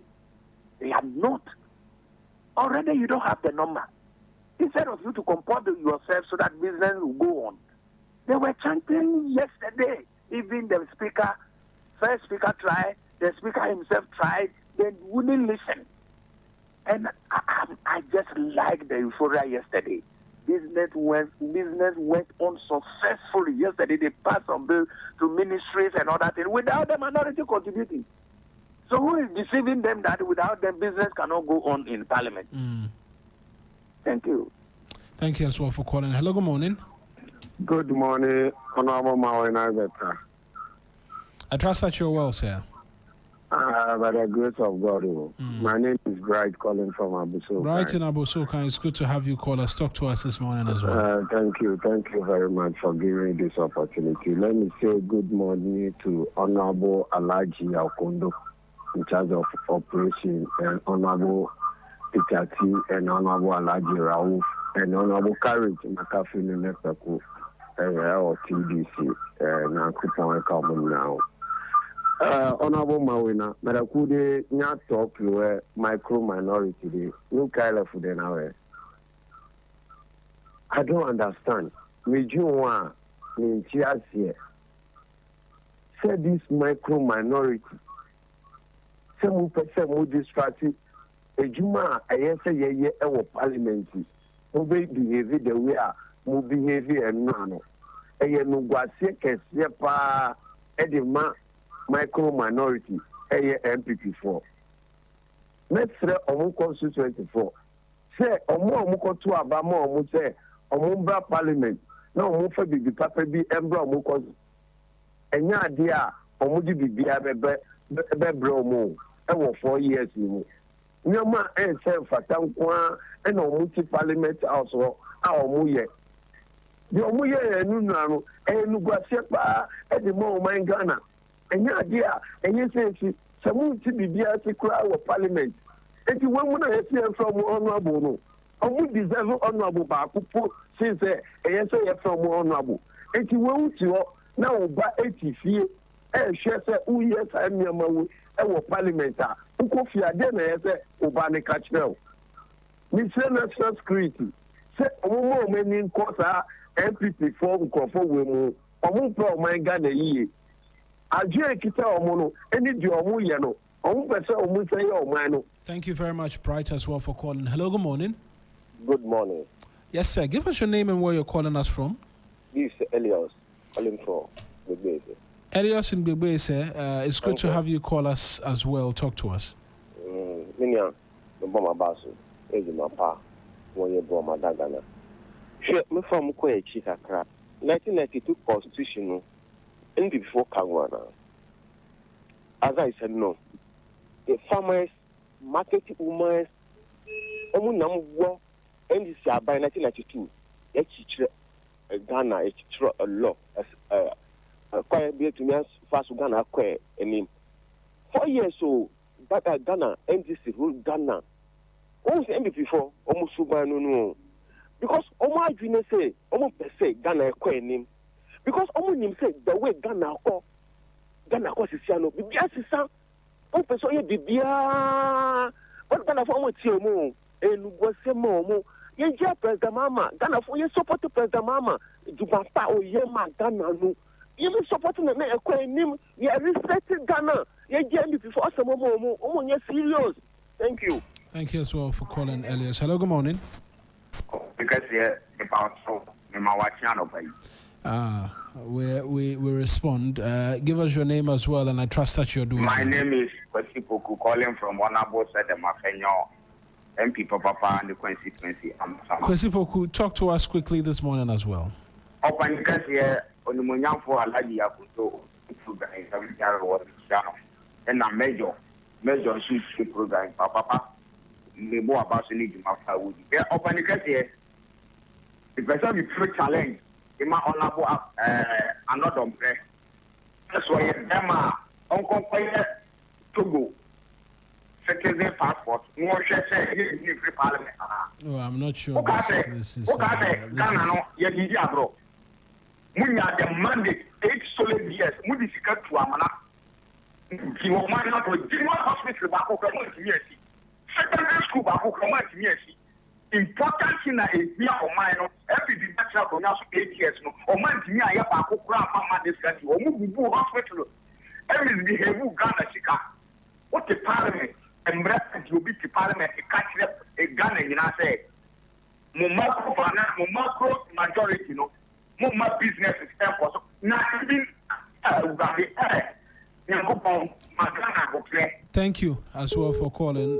Looks like we may have lost the other individual on the telephone line. You can call us as well, 055-924-2717, 055-691-0154. Hello, good morning. Good morning. Yes, sir. Give us your name and where you're calling us from, please. Can you hear me? Yes, I can hear you. Very well. This is your brother Maestro calling from the city within the city. That is Mamobi Ayawaso North. Maestro, share your thoughts with us quickly as well. The sports team is coming around. Very well. But before I start, I have to say good morning to your colleague, Johnny, wherever he is. And I will say good morning to my MP, Honorable Jaja, and the wife, Aja, for the Jaja, for the good work. You see, Eric, it's very shameful, very disgraceful. What happened as far yesterday at Parliament? It's just clear that people do not even understand their rules of conduct. As a member of Parliament, you have signing orders. The Constitution even directs you to do whatever it is right for you as a member of Parliament. You see, people wasted their time on votes for some people to go to Parliament and disgrace them. Is MPP thinking as if they are still in power or the game has not changed? The rule of the game has changed. Today, court has ruled. What has changed again? We see what happened to Jackie Question, Deputy Minister of Foreign Affairs. And we take it and we went there and win the citizens back. So if court has ruled, say that they have to go to Bandai and rerun the election, what is wrong with that? If you believe in what you have done in 8 years in Bandai, if you just go there and tell your message and tell the people to vote you back to the Parliament. And what is all this? I'm happy. Yesterday, the business have gone on. We are moving forward as a nation. We will support the President Mahama to succeed. At the end of the day today, Eric, we are enjoying the depreciation of the city is strong now. The goods and services are good now. The transport, the petrol and everything. We are enjoying. Not only the NDC people, Ghanaians are enjoying. I wish you all the best. Ghana will succeed, inshallah. Thank you as well for calling. Hello, good morning. Good morning, Mr. Mawuena. I trust that all is well with you. I'm doing well, sir. Are you? I'm also doing well. Talk to us this morning. My name is Ajanawan from Gome. Ajanawan, let's hear you share your views with us. Yes, brief. Thank you very much with the wonderful job you are doing for Mother Ghana and 3 FM. Let me say good morning to Mr. Brown and Madi Jibril and my NC and Mom Agbo, whatever it is. Oh, Mr. Mawuena, in fact, yesterday I was surprised. I was thinking I'm in Iraq. I was just thinking that it's in the Kosovo Parliament. Don't know in Ghana. Why is it going like this? Why? They say honorable members. Honorable members. Is it first time MPP being minority? Is it first time we rule as a real right to go and have election in Pada? No. We are pleading. And also, Speaker of Parliament, Mr. Asman Ubagbi, please, Mr. Speaker, how many times did I mention your name? Please, you have to rise up. You have to wake up. What is happening in Parliament now is not favor us at all. Thank you. Thank you as well for calling. Hello, good morning. Good morning, Mr. Mawuena. Yes, sir. Anope, Australia, and County Regiment Funia, we studio. Funia Bema, Nana Amwakwa, the Casasi Eshuboy, Ewo, and then Shuano. Nana Mako, you're my last but one caller for the morning. It's good to have you callers as well. Talk to us. Thank you for giving me the opportunity to speak on your show. By the way, this one, let me send my greetings to Honorable Boachi Ejako and the incoming Fagbala of MPP, the Akompe Ejako. Mr. Mawuena, the airport of Pandaya and the run Abba, yes, and running because of Parliament in a Kama Assembly. Pandaya Assembly, Mume Assembly, because social media and paying full and for be a press conference. I'm a pro peace. Our Pandaya, I'm a really run it our Pandaya. Because the year, how a secretary, yes, I could I could find the Wadiaba. And the day in Tina. And this day 51 to 40 something police station. Court. Now, if I say court later that you going to be a run for you want the whole college run. The air cost at the how and a how consequence the township criminal and then paying function that's some Nabaton. Almost custom ye never assumed and not found out. You better I say better for them. Yes, the VS Pandawa, I didn't talk about this for the police for Pandawa, Cobo by I don't really say if I piece in that Pandai for Yaminka, the Michigan. Thank you very much, Nanama Akwa as well. Final caller for the morning. Hello, good morning. Good morning, Eben. How are you doing? Eben, I'm well. Talk to us. Thank you for being your last and final caller this morning on the show. Anyway, let me say good morning to my MP, Honorable Prima Klugu. The MC Honorable Agbo and Deputy Chief Executive of the Mashipia, Honorable Precipita and TDC Bokari Makafuni Nekuku. You see, let me say thumbs up and very big applause to majority in Parliament, especially their leader, Honorable Ayariga, for the young man yesterday. He stood on his ground, he didn't allow the misbehavior of the micro minority to protect them.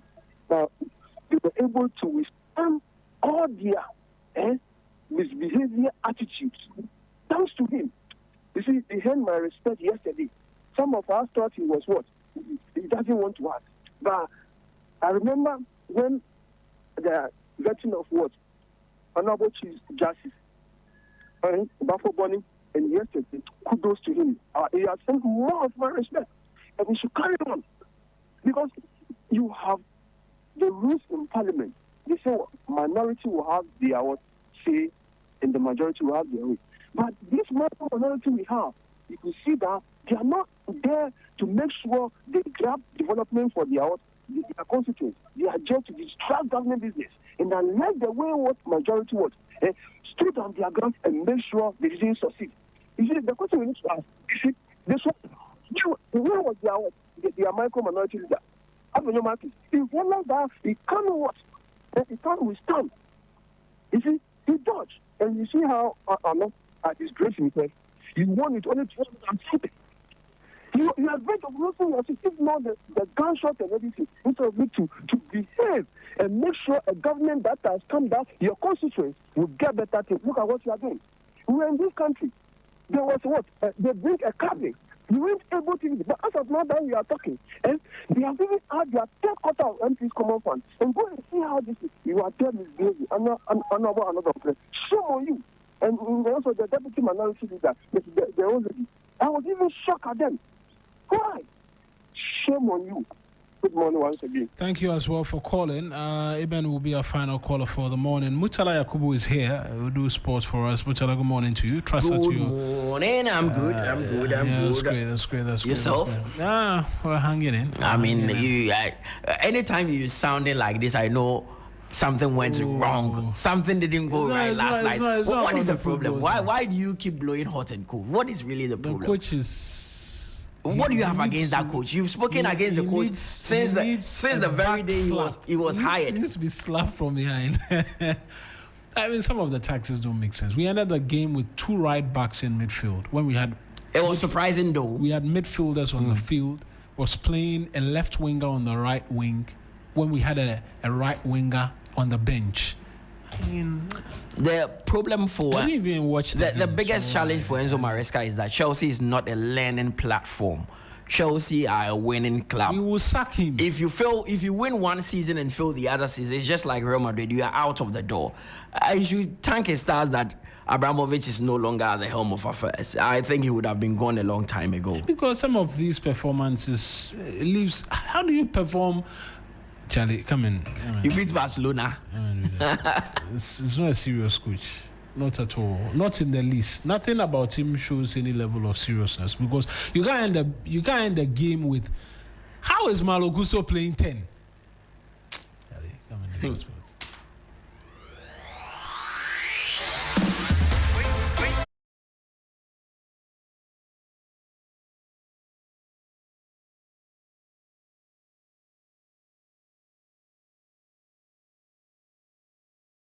92.7 3 FM. 92.7 3 FM. 92.7 3 FM. 92.7 3 FM. 92.7 3 FM. 92.7 3 FM. 92.7 3 FM. 92.7 3 FM. 92.7 3 FM. 92.7 3 FM. 92.7 3 FM. 92.7. Some sports here on 3FM Sunrise with me, Mutala Yakubu. Coming up this morning, Asante Kotoko aim to end their 4-game winless run as they play in the MTN FA Cup this afternoon. Also, UEFA Champions League, lots of games were played last night with Chelsea losing and Liverpool surprisingly claiming a win against Internazionale Milan.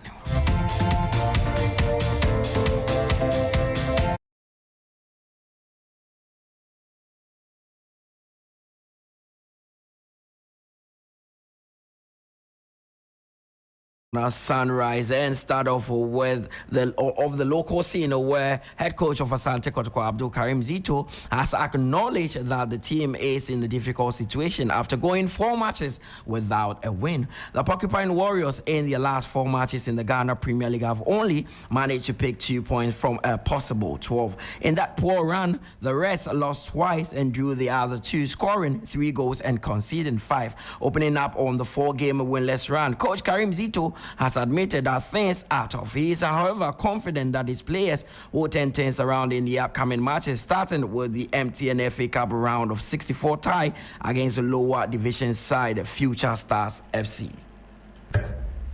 We are in a difficult moment. The players, the technical team, the MC, because of result now, but in football, you are the PP. Means Sabi, see, passion, patient, and then persistent. We have to persist and then continue fighting for the objectives I set on my own. So with the FE, we only have 1 chance to play before the next chance. Unlike the league, in a marathon, maybe over to my way. Actually, no one's having defense, and I will finish. No one's having defense. The end justified me. So with the winning there. I think this is a bigger opportunity for us to make amendments, for us to prove that maybe it's a moment to be a not that born a moment to be a and we can improve upon it and I'll make amendments. So we start by fighting very hard to eliminate future. I know it will be difficult, but not above Asante Kotoko. Hey, Coach. Head coach of Asante Kotoko, Karim Zito. From Kotoko, let's now visit the camp of Hartlepool, where Hamza Issa's time with the Accra-based club appears to be heading towards an abrupt and contentious end, as his representatives at Pro Sports International have initiated 4 more steps to terminate his contract. The striker, who joined the club with high expectation, has reportedly gone 3 consecutive months without receiving his agreed-upon salary, a situation that has escalated into a serious contractual dispute. 3 Sports caught up with GPO expert Shaban Mohammed, and this is what he had to say. Well, Hamza is a situation with Hartlepool. You know, the manager has been talking about these issues for some time now, and per the rules, if you are owing a player for 3 months, he can decide to terminate his contract. So per the rules, that's correct. But then another angle, you have to look at the platform the club has given to the player. When from Aurora straight to Hartlepool, connected 13 goals in the league, and he became the household name in GPL. In the last 2 seasons, including this year, he's not been consistent in terms of goal scoring. And I believe the manager should be very patient and manage the situation well. Maybe it goes beyond just the last 3 months unpaid salary, because almost all the players have not been paid. So if all of them decides to terminate their contract, that will be a problem. And so I think they have to manage situations very well so that the club do not sell negative news around themselves to the general public. This time it should be about the image of the club than personal interest, where people will be talking about how to focus on paying salaries and all that, and that should be the goal, to avoid selling negative news outside. So I wish the club and the manager would sit down and have proper deals and make sure that everything is settled amicably. Mohamed Shaban is a GPO expert. Let's now do some continental news, where the Cranes of Uganda have become the first team to arrive in Morocco as they gear up for the upcoming Africa Cup of Nations. Sharing the news with the fans on social media, the squad currently in Morocco consists mainly of home-based players who are already settling into training routines as they acclimatize to the conditions. The remainder of the squad, featuring the overseas-based stars, are expected to join the team in the upcoming days. Now, the head coach of the team, Paul Put, has spoken on preparation so far and believes the Cranes are there to prove their worth.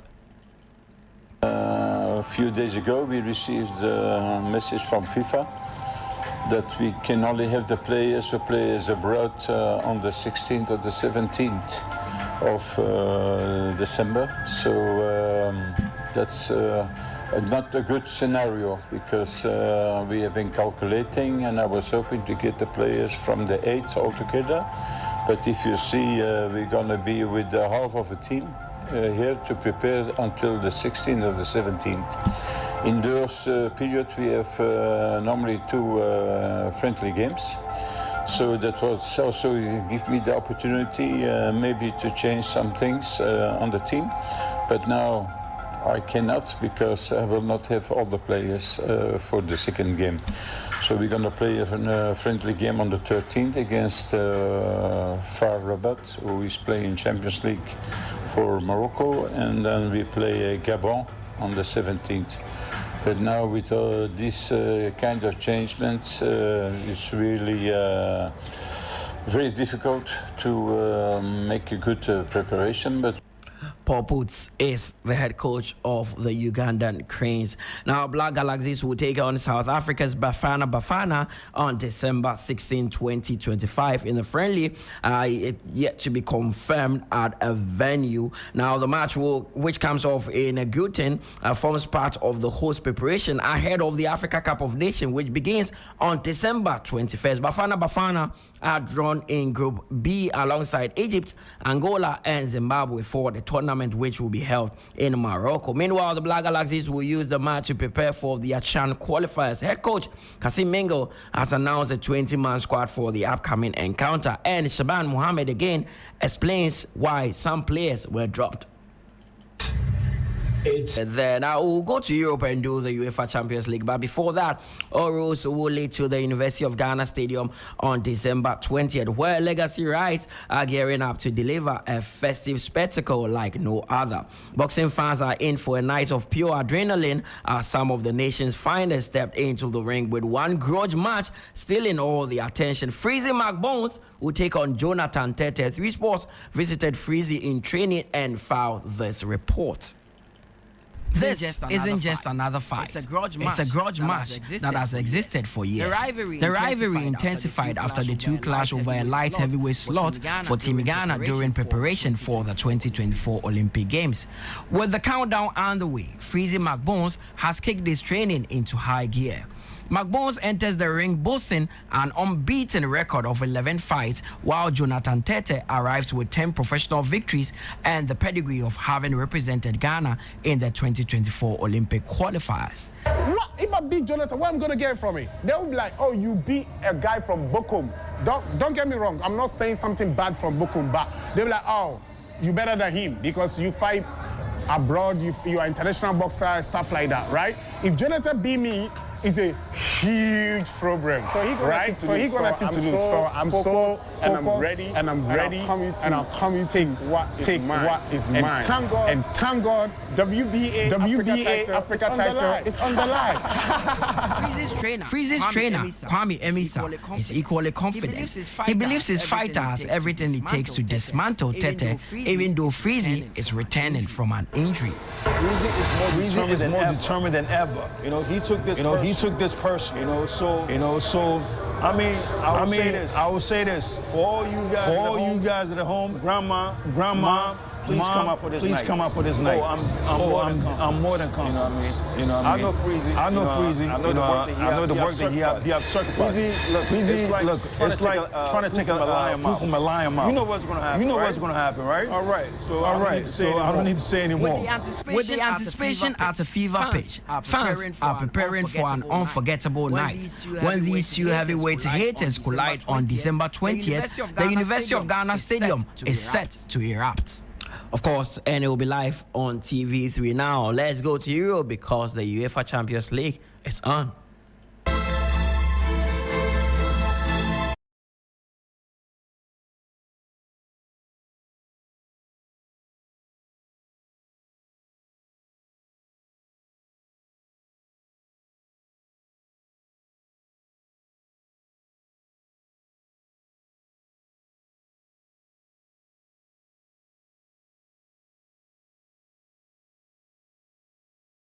Champions League and last night games were played, a lot of them. Bayern beating Sporting by 3-1, with Liverpool edging Inter Milan by a goal to nil. Atlanta also came from behind to beat Chelsea by 2-1, with Barcelona defeating Frankfurt by 2-1. Monaco slipped past Galatasaray as they pipped them by a goal to nil, with Atletico Madrid also winning a 3-2 encounter against PSV. Mohamed Kudus was on target as Tottenham Hotspur also beat Slavia Praha by 3-0, with Olympiacos beating Karat by a goal to nil. Now, after Liverpool's victory, Reds head coach Arne Slot praised his side's a defensive organization.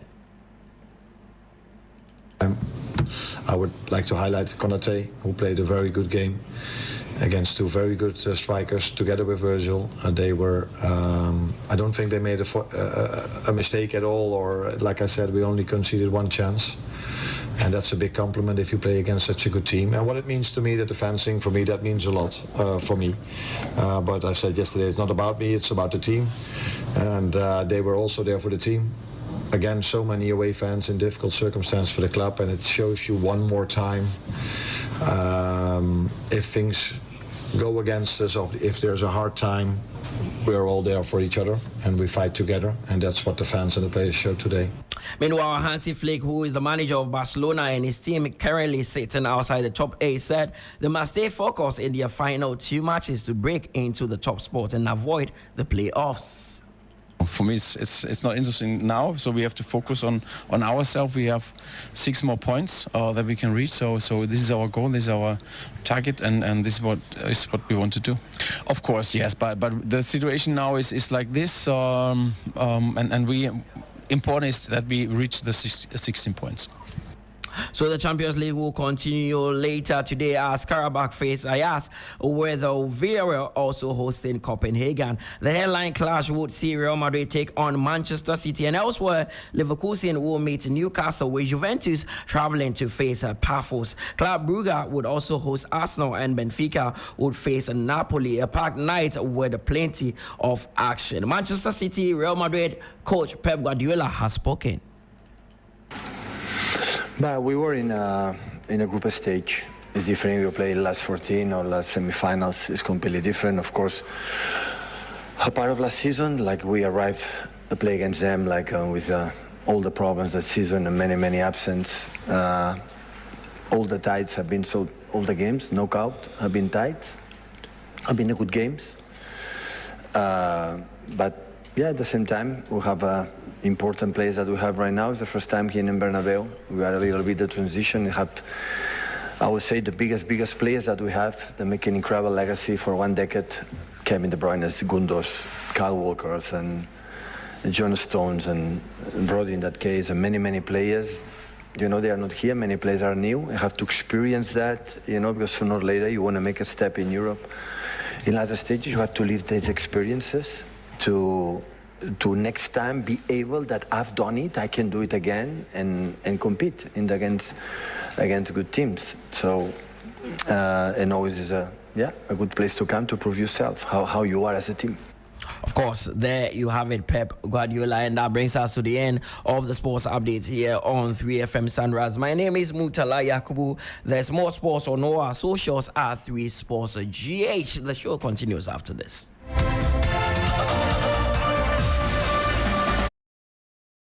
92. There's been long deadlines, hustle, pressure. Now it's time to breathe, to dance, to feel again. The music hits, waves crush, energy rises. You're surrounded by good people and golden light. This is your reset, your freedom, your joy. 3FM All White Party, the beach edition, where paradise meets the party. Labadi Beach Hotel, 28 December. Lock it up. There's been long deadlines, hustle, pressure. Now it's time to breathe, to dance, to feel again. The music hits, waves crush, energy rises. You're surrounded by good people and golden light. This is your reset, your freedom, your joy. 3FM All White Party, the beach edition, where paradise meets the party. Labadi Beach Hotel, 28 December. Lock it up. There's been long deadlines, hustle, pressure. Now it's time to breathe, to dance, to feel again. The music hits, waves crush, energy rises. You're surrounded by good people and golden light. This is your reset, your freedom, your joy. 3FM All White Party, the beach edition, where paradise meets the party. Labadi Beach Hotel, 28 December. Lock it up. There's been long deadlines, hustle, pressure. Now it's time to breathe, to dance, to feel again. The music hits, waves crush, energy rises. You're surrounded by good people and golden light. This is your reset, your freedom, your joy. 3FM All White Party, the beach edition, where paradise meets the party. Labadi Beach Hotel, 28 December. Lock it up. There's been long deadlines, hustle, pressure. Now it's time to breathe, to dance, to feel again. The music hits, waves crush, energy rises. You're surrounded by good people and golden light. This is your reset, your freedom, your joy. 3FM All White Party, the beach edition, where paradise meets the party. Labadi Beach Hotel, 28 December. Lock it up. There's been long deadlines, hustle, pressure. Now it's time to breathe, to dance, to feel again. The music hits, waves crush, energy rises. You're surrounded by good people and golden light. This is your reset, your freedom, your joy. 3FM All White Party, the beach edition, where paradise meets the party. Labadi Beach Hotel, 28 December. Lock it up. The years been long, deadlines, hustle, pressure. Now it's time to breathe, to dance, to feel again. The music hits, waves crush, energy rises. You're surrounded by good people and golden light. This is your reset, your freedom, your joy. 3FM All White Party, the beach edition, where paradise meets the party. Labadi Beach Hotel, 28 December. Lock it up. The years been long, deadlines, hustle, pressure. Now it's time to breathe, to dance, to feel again. The music hits, waves crush, energy rises. You're surrounded by good people and golden light. This is your reset, your freedom, your joy. 3FM All White Party, the beach edition, where paradise meets the party. Labadi Beach Hotel, 28 December. Lock it up. The years been long, deadlines, hustle, pressure. Now it's time to breathe, to dance, to feel again. The music hits, waves crush, energy rises. You're surrounded by good people and golden light. This is your reset, your freedom, your joy. 3FM All White Party, the beach edition, where paradise meets the party. Labadi Beach Hotel, 28 December. Lock it up. The years been long, deadlines, hustle, pressure. Now it's time to breathe, to dance, to feel again. The music hits, waves crush, energy rises. You're surrounded by good people and golden light. This is your reset, your freedom, your joy. 3FM All White Party, the beach edition, where paradise meets the party. Labadi Beach Hotel, 28 December. Lock it up. The years been long, deadlines, hustle, pressure. Now it's time to breathe, to dance, to feel again. The music hits, waves crush, energy rises. You're surrounded by good people and golden light. This is your reset, your freedom, your joy. 3FM All White Party, the beach edition, where paradise meets the party. Labadi Beach Hotel, 28 December. Lock it up. The years been long, deadlines, hustle, pressure. Now it's time to breathe, to dance, to feel again. The music hits, waves crush, energy rises. You're surrounded by good people and golden light. This is your reset, your freedom, your joy. 3FM All White Party, the beach edition, where paradise meets the party. Labadi Beach Hotel, 28 December. Lock it up. The years been long, deadlines, hustle, pressure. Now it's time to breathe, to dance, to feel again. The music hits, waves crush, energy rises. You're surrounded by good people and golden light. This is your reset, your freedom, your joy. 3FM All White Party, the beach edition, where paradise meets the party. Labadi Beach Hotel, 28 December. Lock it up. The years been long, deadlines, hustle, pressure. Now it's time to breathe, to dance, to feel again. The music hits, waves crush, energy rises. You're surrounded by good people. And you know the Christmas period is one where we spend a lot of money. So let me talk to you about how you can make some very good money with our kind courtesy, the Luckiest Season 3. There are two easy ways by which you can get in the game. The first is that you pick up your phone, you dial *712#. You choose option 1 to buy a ticket for yourself, option 2 to buy for somebody else. If you want the system to generate a ticket for you, go with option 1 again. Then you just go on and then pay with Momo, right? And you're in. The other option is to go to the luckiestafrica.com can register. Tap on community tickets to either pick your own lucky number or let the system choose one for you. You can as well buy a ticket for somebody else too. When it's time to pay, use Momo if you're in Ghana or use your card, right? If you're outside. One ticket can multiply your money by 500 times and over. Your entire community could win 10 times and over. This is your golden chance. Hop on, let's get lucky together because luck is everywhere.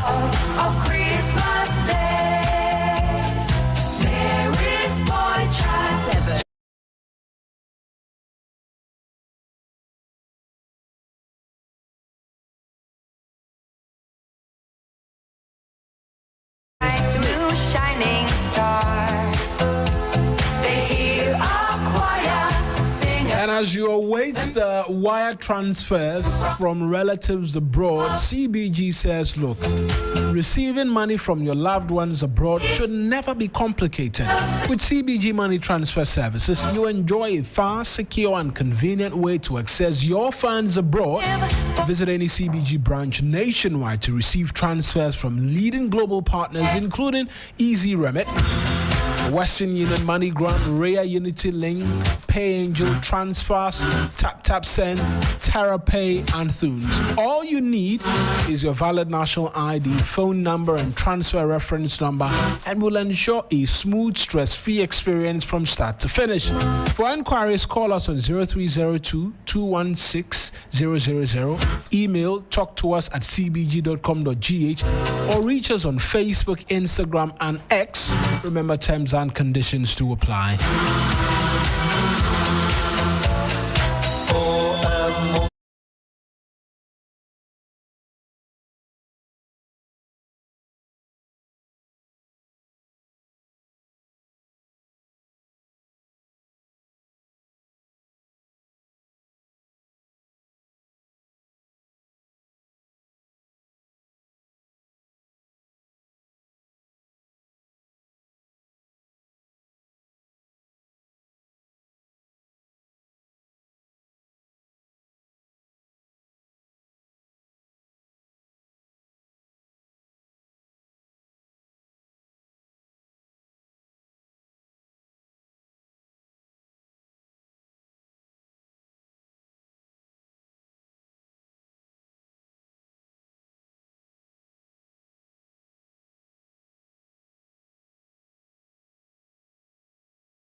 92.7. There's been long deadlines, hustle, pressure.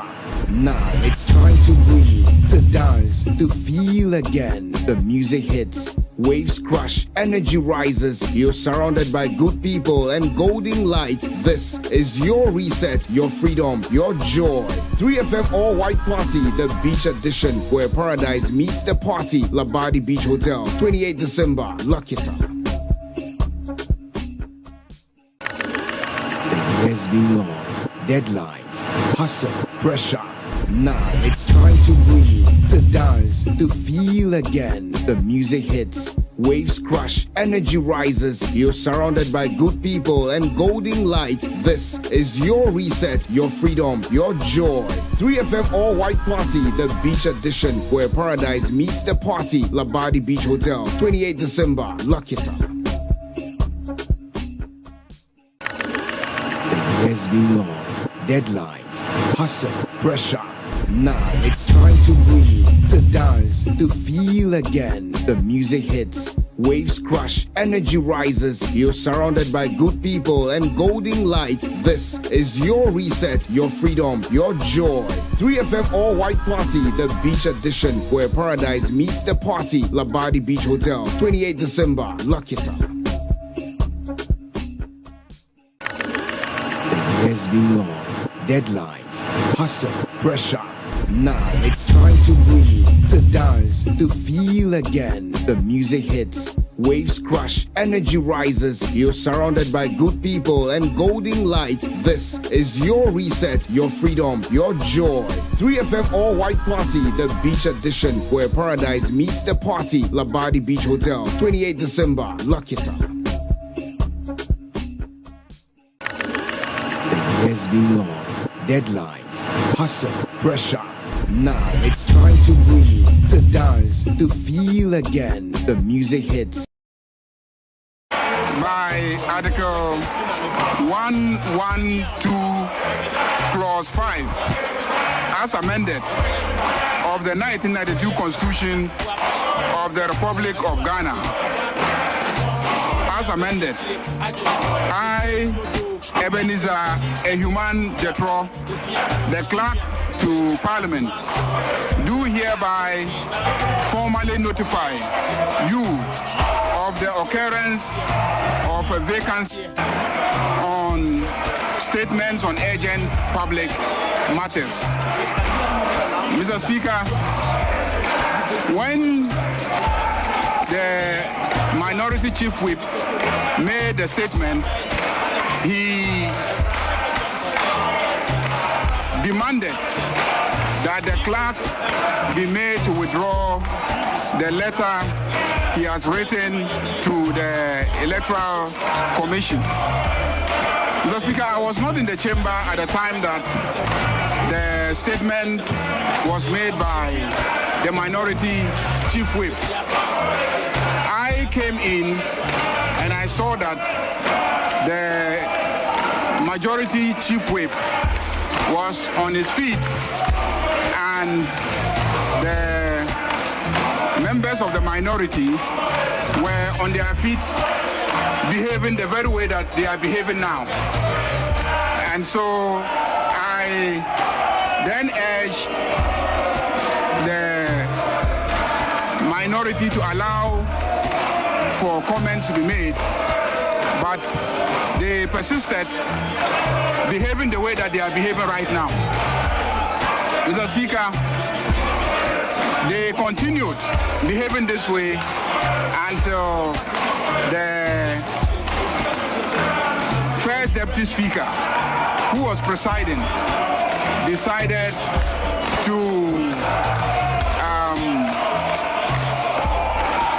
get up on his feet to try and then bring order in the House. Mr. Speaker, he stood for a very long time and they did not. They continued conducting themselves in the manner that they are conducting themselves now. And so the first Deputy Speaker took a short suspension and invited the leadership to conclave. When we went into conclave, the minority leadership refused to show up. They refused to show up, and subsequently, Honorable Habib came and said he had been mandated by the leadership to represent them in conclave. So in conclave, we tried to discuss the situation and to find out exactly what the problem was. It turned out, Mr. Speaker, that they said on the 4th, on Thursday, 27th of November, 2025, you had given a ruling regarding the rerun of the Kwandai parliamentary elections.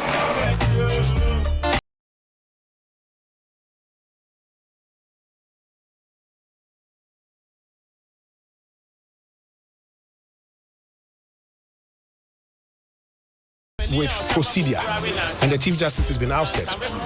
There's a pre-advertised agenda to get rid of the EC Commissioner and her deputies. It has been rolled out, petitions, and then they will say, oh, it's procedure, it's procedure. We are telling you, if you still don't believe it, that there's a pre-advertised agenda to ensure that there's an overwhelming majority in this chamber for the purposes of constitutional amendments. It is coming. And what we can do is to stand on our feet and to draw Mr. Speaker's attention that he should not buckle to any pressure that is being put on him to declare the seat vacant, because he has already made that ruling. No amount of pressure should be brought on him. Finally, as a caucus, you have made your points clear through your minority chief whip that this particular letter should be withdrawn. Now, per practice, we know that once you make that submission, we should hear from the other side of the House. In this case, you are opposed to hearing from the majority. We do not know what exactly he's going to say. Why don't you just give him a fair hearing so that we know the way forward? Procedure is being used to perpetrate injustice in this country. So what they are seeking to do is to cool down the temperature and normalize it with a long discussion and then tell us that we can go to court if we don't like it. We need to let people understand that this is a political chamber, and all the tools of the trade are available to us in this political chamber. Now, if injustice is being perpetrated of this nature, we will withdraw cooperation. So what we have done is to withdraw cooperation. And prior to this, we have been cooperating. Every single report that comes, we support. We are working towards appropriation on the 19th. There's no business that we haven't supported. And we are minded to support the government business to go on. But now that they have elected to put a spanner in their own works, by trying to use instruments of state to snatch this seat from us, we are left with no choice than to suspend cooperation. We have a lot of respect for Mr. Speaker. We wish we didn't have to do this, but they are leaving us with no choice than to withdraw cooperation. Look at how today business is suffered.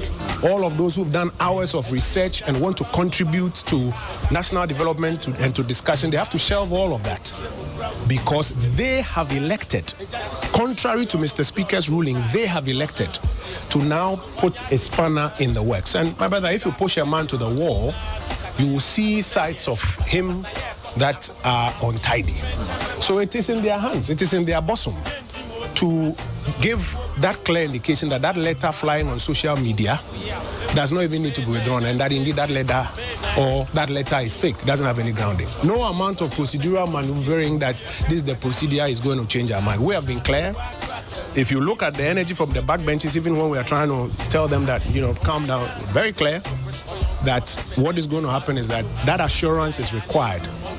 Else there will be no cooperation. It's unfortunate, but this is where we are. But last from me, I've seen the member himself on social media indicate that he's confident of a victory after all of this.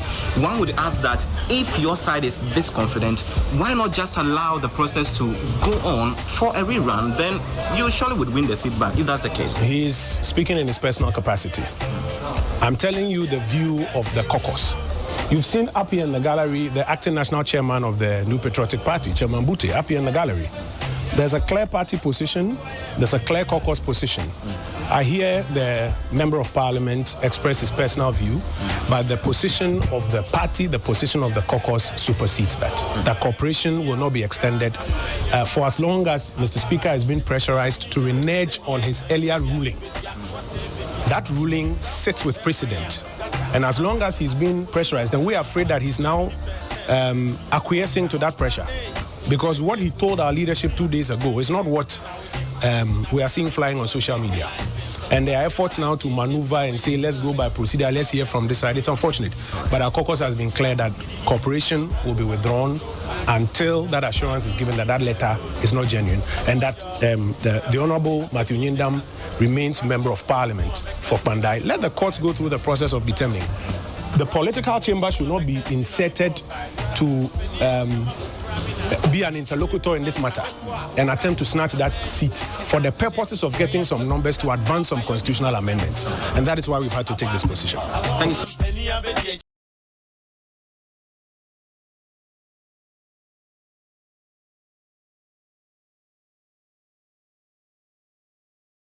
From the legislature for Kojo Ponkroma before they returned to the House. And you were hearing a lot of noise as Majority Leader Mahama Ayariga was speaking. I truncated that because at some point that was very, very noisy. Very, very noisy in terms of the disposition and the business of the House being conducted.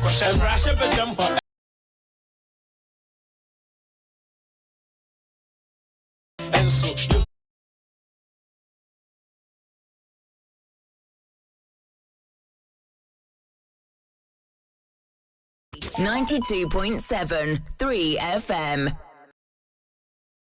92.7 3 FM.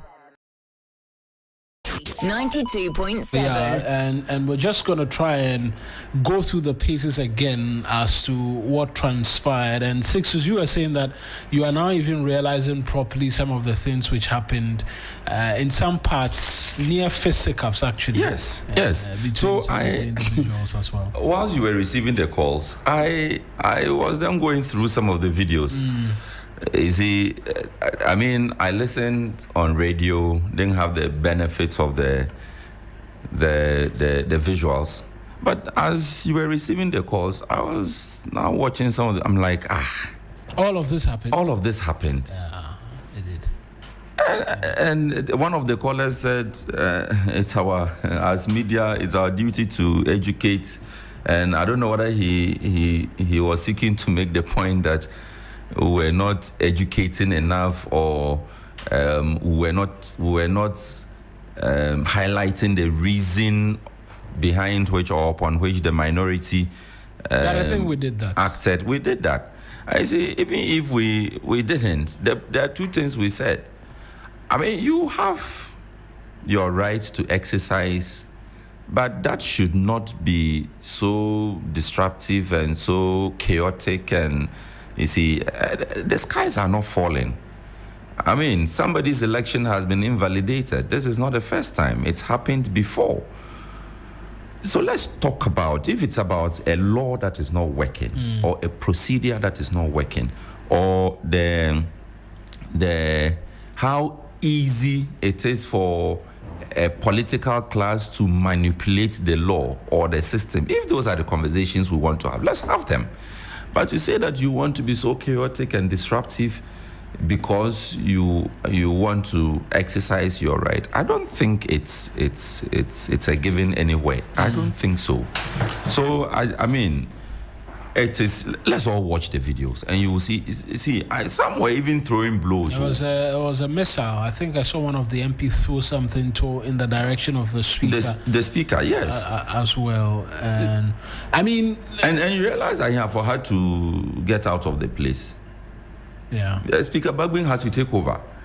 You see, and I'm thinking maybe Speaker thought that he was the one to come and restore order to his house. He is the Speaker in any case. So he stood on his feet a number of times. And that means a lot in parliamentary practice. Yeah. For a Speaker to rise to his feet in an effort to bring order to the house, it means a lot.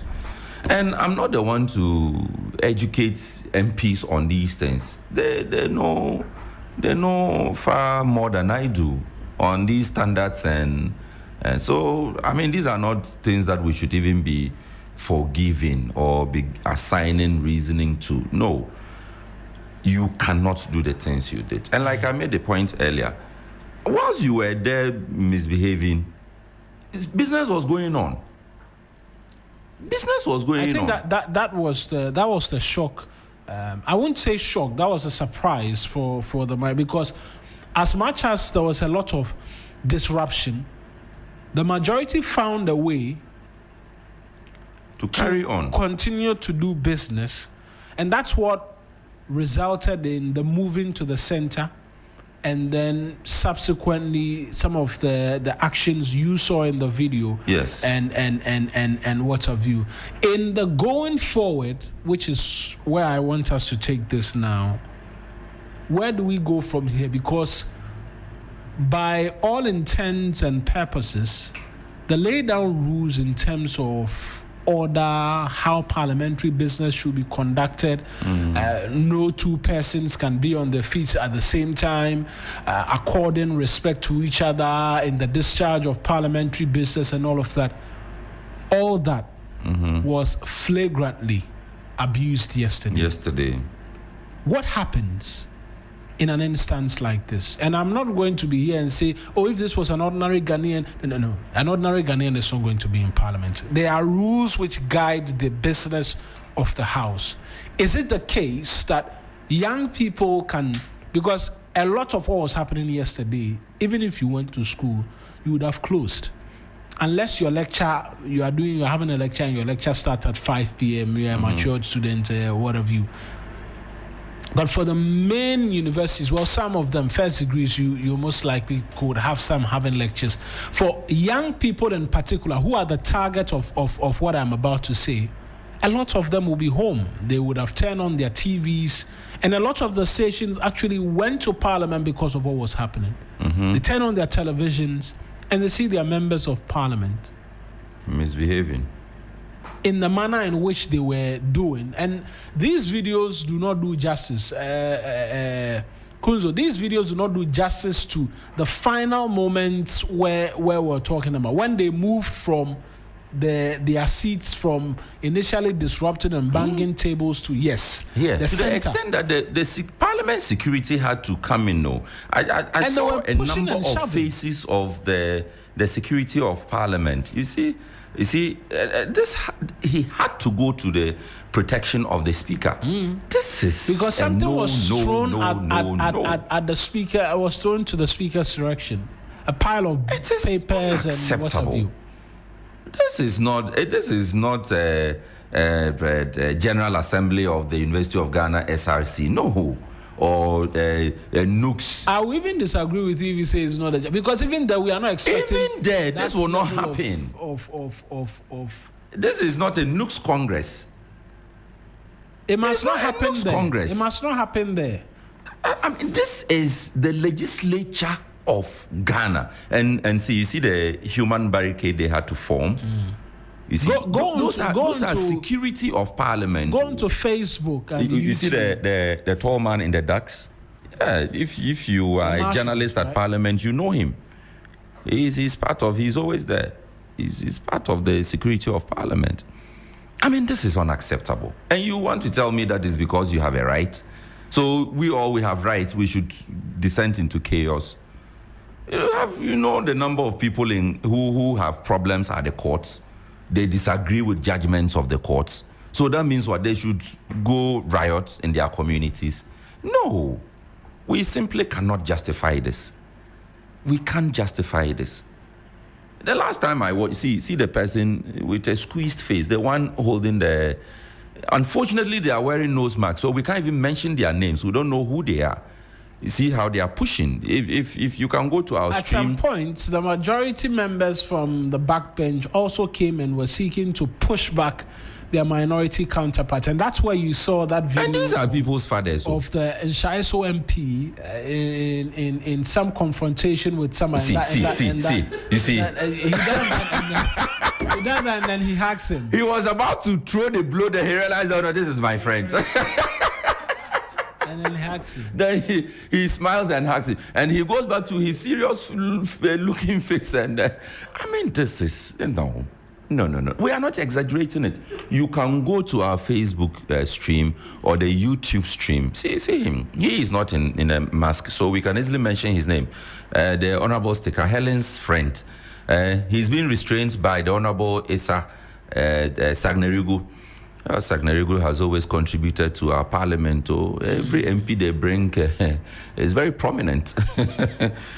You see, but for that restraint from the MP for Sagnerigu, he was dashing forward to hit somebody.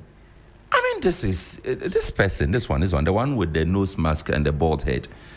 Is it Sakura or is actually bald?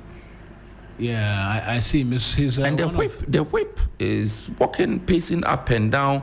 So that's Tolong MP, my good friend, and that's his deputy Jerry. And you see, I mentioned Nitiwul earlier. You see Nitiwul there. So Nitiwul is one of the people who know what exactly they should do to deal with an uncooperating majority side. And this is not one of the options. So to the point that they had to form a barricade around the minority side. Somebody is still jumping across to slap another person. How? No, not at all. So, back to and like I said, you can go onto Facebook and YouTube and you catch some of the videos. I think we lose sight of the effect of actions like this on the general populace, right? Because people decide to take the law into their own hands. And when we saw the event of the vetting committee play out in the manner in which it did, subsequently there were young people who besieged a number of areas, and the police sought to intervene and deal with the situation and quell it. The refrain was, even our MPs, we saw them in parliament doing this and that. Who went after them? So you can't come after us too. There is that aspect of the entire conversation. If you like, before we even go into young people watching. Okay, Kunzo is doing exactly what I was going to talk about to say we should do. Kunzo, thank you. So this is from the vetting. This is from the vetting. Kunzo, you can also look for the Bagbing election. That's in the 8th Parliament. Yes, in the 8th Parliament. 2020. The dawn of 2020. January. The dawn of January 7, 2020. Go and check.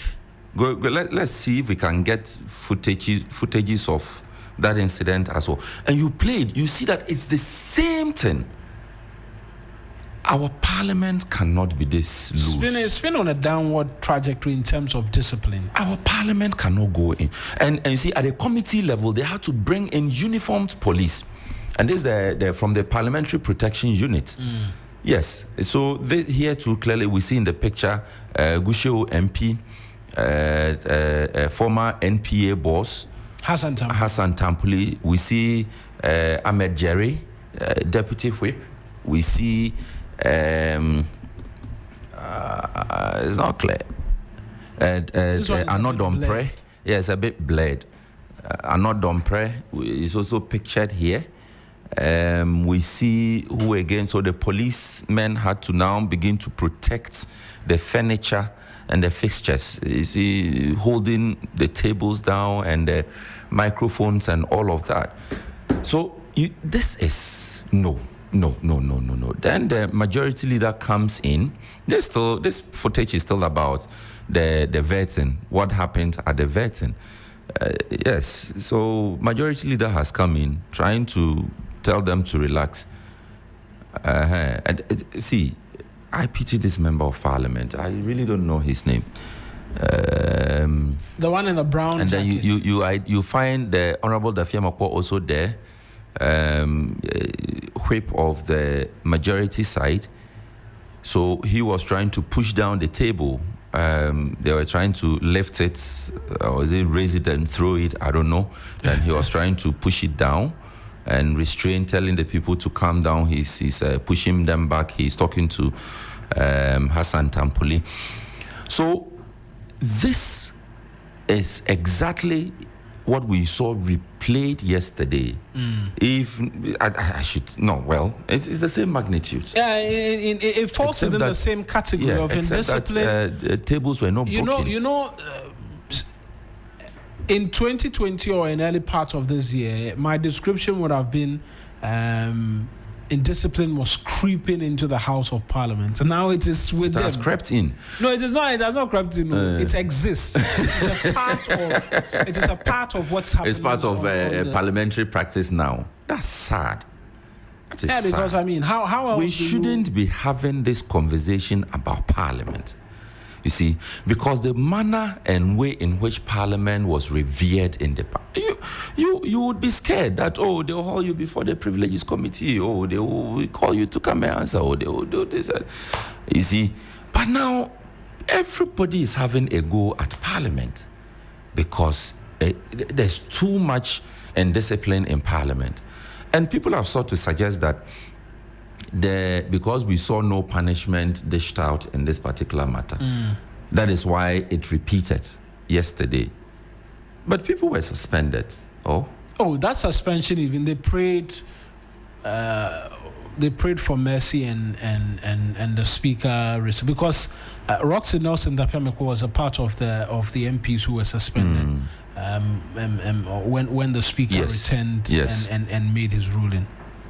Yes, and so when the election incident happened, part of the condemnation, the reason for the condemnation, a lot of us said that we gave fertile room to the military and the police at the time to misbehave in the sense that they could have made any announcement and all of us would have been hot at that point. Because at that point, we didn't have a president. So if they went on to say, hey, all of you sit down, you are now under our control, what would have happened? And so Parliament should not be the place for these things to be happening. No. In times past, they would just simply march to GBC, go and take over the studios, and make an announcement, and that's it. I think even today, till date, if you drive through GBC, you find the barricades that they have, the sacks of sand that they have used to mount these barricades there, and you still find a number of military personnel around the place. I don't know whether there's a standing order for them to continue to protect the place or... So it's a lot more difficult today for somebody to go and announce on TV that because there's plurality. Yeah. If you announce on GTV, nobody will hear you. I don't mean it that way. I'm sorry. You have already said it. That's not what I mean. If you announce on GTV, you would have been able to reach only a fraction of the population. Yeah.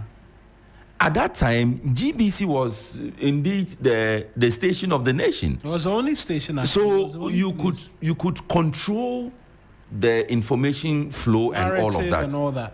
Now you cannot. Because whilst GTV is on, TV3 is on, 3FM is on. So if you are there making your announcements, we have our own people that we are talking to. So that is why Parliament should not leave things to chance. In Parliament, you have all the media houses there. So if you cause chaos in Parliament and some unruly officer takes the microphone in Parliament, he is speaking directly to the nation because all the media houses are there. And I want to believe that members of Parliament understand this. And they should know that they cannot continue creating such rooms or fertile grounds in Parliament, risking all of us. This has nothing to do with NDC and NPP. That is why it is condemnable, and all of us in unison must condemn it. We cannot excuse this at all. Because I don't know if you can find the one from the 2021. He's just giving the indication he's trying to find that. So that let's look at the three separate incidents and see how we exposed ourselves as a nation. And this will be reported on international platforms. I am interested in knowing what the cause of action could be, because I'm coming back to the point that, is it a case that, look, all of this happens and yes, the business of the house proceeded regardless, and so it comes to an end? I think we should put that question to the whip when he takes the seat. The Honorable Dafiamako, when he takes his seat here. Let's put that question to him. Because I am strongly of the opinion that this cannot be excused under the cloak of an expression of your democratic rights or parliamentary rights. We cannot say this is an expression of democracy. No, this cannot be. And more, our members of parliament are opening themselves out to a lot of unruly behavior. It cannot be. And it shouldn't be excused at all. That is why I went through the pain of trying to link what can happen using the example of GBC and all of that. It's a serious security breach that Parliament itself occasions. It risks itself and the entire nation. And Parliament should know that. This is this is from the inception of the 8th Parliament. 7th January 2020. Yes. It was the dawn of the 7th of January 2020. And you can see, if you are not on any of our streams, please you can go to YouTube or go to Facebook, and you would see. And you see that the military personnel on the floor, that they were more than the MPs. Just look at it. The most important thing is the lessons were learned in terms of wanting to compare. Have we learned? No, I say lessons were learned because in this instance, we saw the military being the ones intervening. But we've subsequently seen that the marshals were the ones who came in this time around and stood their grounds and didn't allow. In this case, it was the minority, and in all the instances, it's been the minority who are now the majority, who are the ones. And this was the hung parliament situation, 137, 138. No, say that again. In this case, it was the majority turning to. So it was the MPP side. Let me say that. Yeah. This was when the ballot box was snatched, and somebody chewed a paper, and somebody stole the maize. And you know what it means to steal the maize of Parliament. And these things are done by members of Parliament too. They are not outsiders. The maize of Parliament is the symbol of authority of the Speaker and of Parliament. So if you say you have stolen the maize, it means Parliament doesn't exist. So I am shocked that these things are being done by members themselves. Members themselves. It's not an outsider.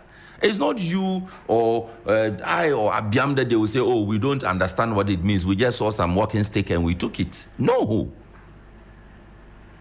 There is not a single occasion that Parliament will be in session and you will not see the maize in front there. It's not a decorative piece. It's not some relic that they have. It is symbolic of something. So if you go and steal the maize, it's a serious breach. And again, nothing happened. From here, nothing happened.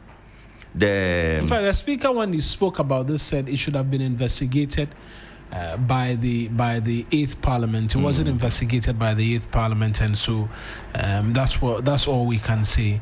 And it ended at that. Maybe because there were no sanctions, we didn't see anything happen. That is why these things are recurring. Maybe because we should have learned from this. Well, I will agree with you in terms of the security, but you know, Parliament also has a permanent police post. The Parliamentary Protection Unit. Okay, so good. So at the vetting, the incident at the vetting, you saw the uniformed police there at the committee, and they will tell you that a committee of Parliament is an extension of Parliament.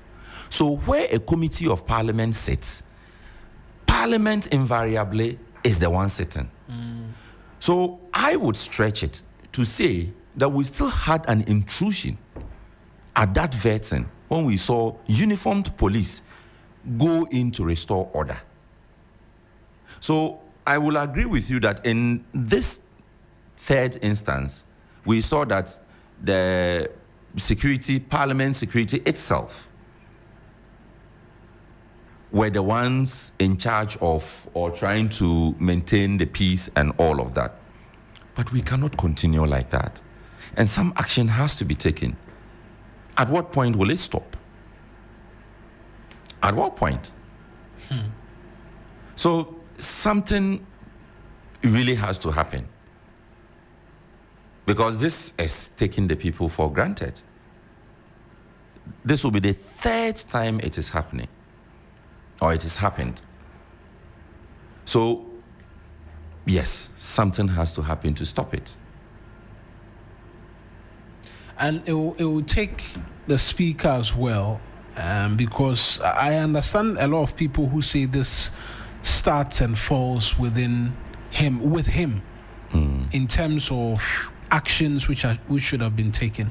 Remember this vetting committee reports and everything that transpired with it. That report has yet to be laid on the floor of the House. Remember when a member of Parliament, when the member for Kwale Clotty was speaking and screamed "daughter of a murderer," and the speaker said the MP should own up, or we are investigating. It's been months down the line, and there hasn't been any. I've tried to refrain from siding with anybody who makes the argument that, look, this falls squarely at the feet of the speaker in terms of enforcing discipline in the House. But try as you may want to say, oh, he's trying to accommodate, he's trying to allow for views and opinions. Let me just take our listeners back to the videos playing, of the seventh, the inception of the 8th Parliament. You see that, I think that's the Honorable K.T. Hammond trying to, I don't know, it seems he's also rather even making way for himself. I thought he was signaling the soldiers to or out of the chamber, and you see the dressing, they call down our tactical gear. If you see how the soldiers were dressed that night, they were not there to play. So the question I keep asking is, what would have happened? Where would we have been by now if some zealous soldier man had just gone to the speaker's microphone, not even the speaker's microphone, just grabbed the nearest microphone. Hey, all of you, sit down. What would have happened? He would have gone beyond the powers or the orders he was given, because someone gave an order and asked them to come inside. And did the person have the authority to give that order? Even that question is a question we are here to find an answer to. Who gave the order? Based on what authority did the person give the order? The person who could have investigated the matter says we should let it rest. Yes. So that is why I'm asking him. That comes back to your point. Yes, that's why I'm asking him. Try as you may want to say, oh, yesterday the speaker managed the situation well. When you want to go into looking into the future, because we cannot have this continue every now and then when a side believes that, oh, I don't agree with the course of action being taken, so I'm going to disrupt parliamentary business. We cannot have it happen. So what is the cause of action in terms of deterrence, right? Because even for these members of Parliament, the Honorable Akando and the Honorable Eslo Osu. Yeah, that was even for these MPs who have kids of their own, they teach them discipline, they teach them deterrence, and that when something is not good, you don't do it again. I asked the question, what will be deterrence to ensure this does not happen again? What will be deterrence? I need someone to tell us What would be deterrence? I said, let's put that question to the chief whip when he takes his seat shortly, because it would have to start with an investigation. And I am a strong advocate of the school that Parliament is a master of its own rules. Parliament is a closed book. What happens in Parliament is a closed book. I do not believe that the courts should find their way or extend their powers into Parliament. I don't believe in that. I believe that Parliament should be able to, from within itself, identify its problems, find solutions to its problems, and resolve those problems without any external order or force or influence. That is the only way the independence, the autonomy, and the oversight roles of Parliament can be maintained. But if at every little stretch somebody has to run to court to order Parliament to do something or not to do something, then we have a problem with that institution. Mind you, Parliament is an equal arm of government as the legislature and as the judiciary. So why would you have the judiciary, for instance, dictating to Parliament how to conduct its business, or the executive dictating to the legislature how to conduct its business? I belong to that school of thought that says that Parliament, everything starts and ends with Parliament. And so, yes, I will agree with you that the Speaker has to take a firm and decisive action on this matter. Investigations have to happen. Recommendations have to be made. And the Speaker would have to enforce whatever recommendations would come, so that we don't see this thing play out again. It shouldn't be taken lightly at all. All of this is happening because a court has made an order invalidating the election of a member. The court had the jurisdiction to do so. The court's order was legitimate. So if you want to challenge it, what is the refrain we have? And everybody has sung that before. Go to court. You go to court. You are not satisfied with the pace at which the court is hearing the case. You want to use Parliament as a medium to force some kind of pressure. That is fair and good. You are allowed to do so. But the vehicle you use to arrive at that destination matters. You cannot bring down or rain down brimstone because of this. No. Like I said, we are all citizens of equal rights. So if one constituency does not have representation, we all should be worried. If somebody's election has been invalidated, we should all be worried. But it does not mean that you jeopardize the rest of us, our security, our development, our peace, because of that. No, it shouldn't be allowed. It should not be accepted. I don't think so. And we're going to go into the conversation about the mace, because that was touched yesterday in all of this melee that happened on the floor of the House. Yesterday, today, stolen? No, I don't think it was stolen. It was, to come in front of it and to disrupt proceedings in the manner in which they did. My colleague Christian Yali was in Parliament for us. He's been explaining some other matters in relation to the standing orders and what it says about the mace, and the fact that it signifies the authority and sovereignty in Parliament and holds significance in the conduct of parliamentary business. It's not permissible for members to remove the mace while sitting is ongoing, or even while sitting is suspended.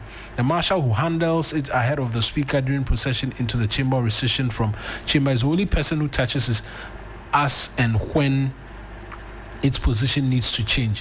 When the speaker is in the chair, the mace stands upright or perpendicular, indicating the formal proceedings in the House. However, during the consideration stage of a bill, the mace is tilted towards the chair, indicating the informal nature of the proceeding. At this stage, the rules of debate are relaxed and members can speak more than once to any question from the chair.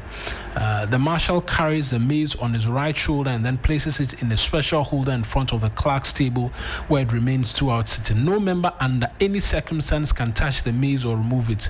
That will be a breach of parliamentary rules and privileges, whether the speaker is in his chair or not, whether proceedings are ongoing or suspended. And so, again, the parliamentary mace appears to have been touched amidst all of what transpired yesterday, and really, it begs the question whether or not what is deterrence, really, is a question I'm asking. What is deterrence? What stops anybody really from deciding to do this again? What stops the members of parliament from either side from doing this again is a legitimate question, which is being asked today, and which we will continue to ask. I will continue to ask, because if there is nothing like deterrence, what stops any of the members of parliament from doing this again? This means that hitherto, what we didn't expect can happen, should be a part of parliamentary custom, has come to stay. No, they should go to the record of the Nsawame Diodjiri MP, the chief whip of the minority I ask side. a question. What would the record do? No, I want to ask, what would that record do? Well, we have to start. Who is going to pick it someday? And we have to start from somewhere. There has to be deterrence to an extent, because we can't but you have see, the deterrents are also. I don't have the standing orders here, a copy of the standing orders, so it should be easy to find out some of the punitive measures that could be taken. There was an incident. I think we're discussing disciplinary actions that could be taken by speaker against a member of parliament, and this thing about you losing your seat came up, and I said no, I don't agree with it. You were not elected. You were elected by a constituency. You get here, then the speaker says that I am. But is that a prescribed means to? No, there was actually something about that in the old standing orders. This is a new one. I'm not very familiar with the new standing orders. Okay, so that's why I'm being hesitant on that. Yes. But under the old standing orders, a member could actually lose his seat. The speaker could declare the member suspension was part, and ultimately losing your seat. And my argument has always been against that. That if we want or you have caused or committed an offense so serious that you would have to lose your seat, that declaration should not come from the speaker. The speaker probably could refer the person to the constituency, and the constituency will have a way off. But as it stands now, I don't think there's any way of recalling a member of parliament. That's not our system. You know, in other systems, the ruling party gives, is it the prime minister or the president? And if the ruling party recalls you, then you lose that. But that's not our system, and maybe that's a long stretch. So yes, we will have to find a way of, instituting and instilling some discipline in Parliament. But I'm just saying that if we all know that the person who led all of this, because the minority leader was not there yesterday. He wasn't on his seat yesterday. Yeah. I didn't see the deputy minority leader. So the caucus was led by the chief whip.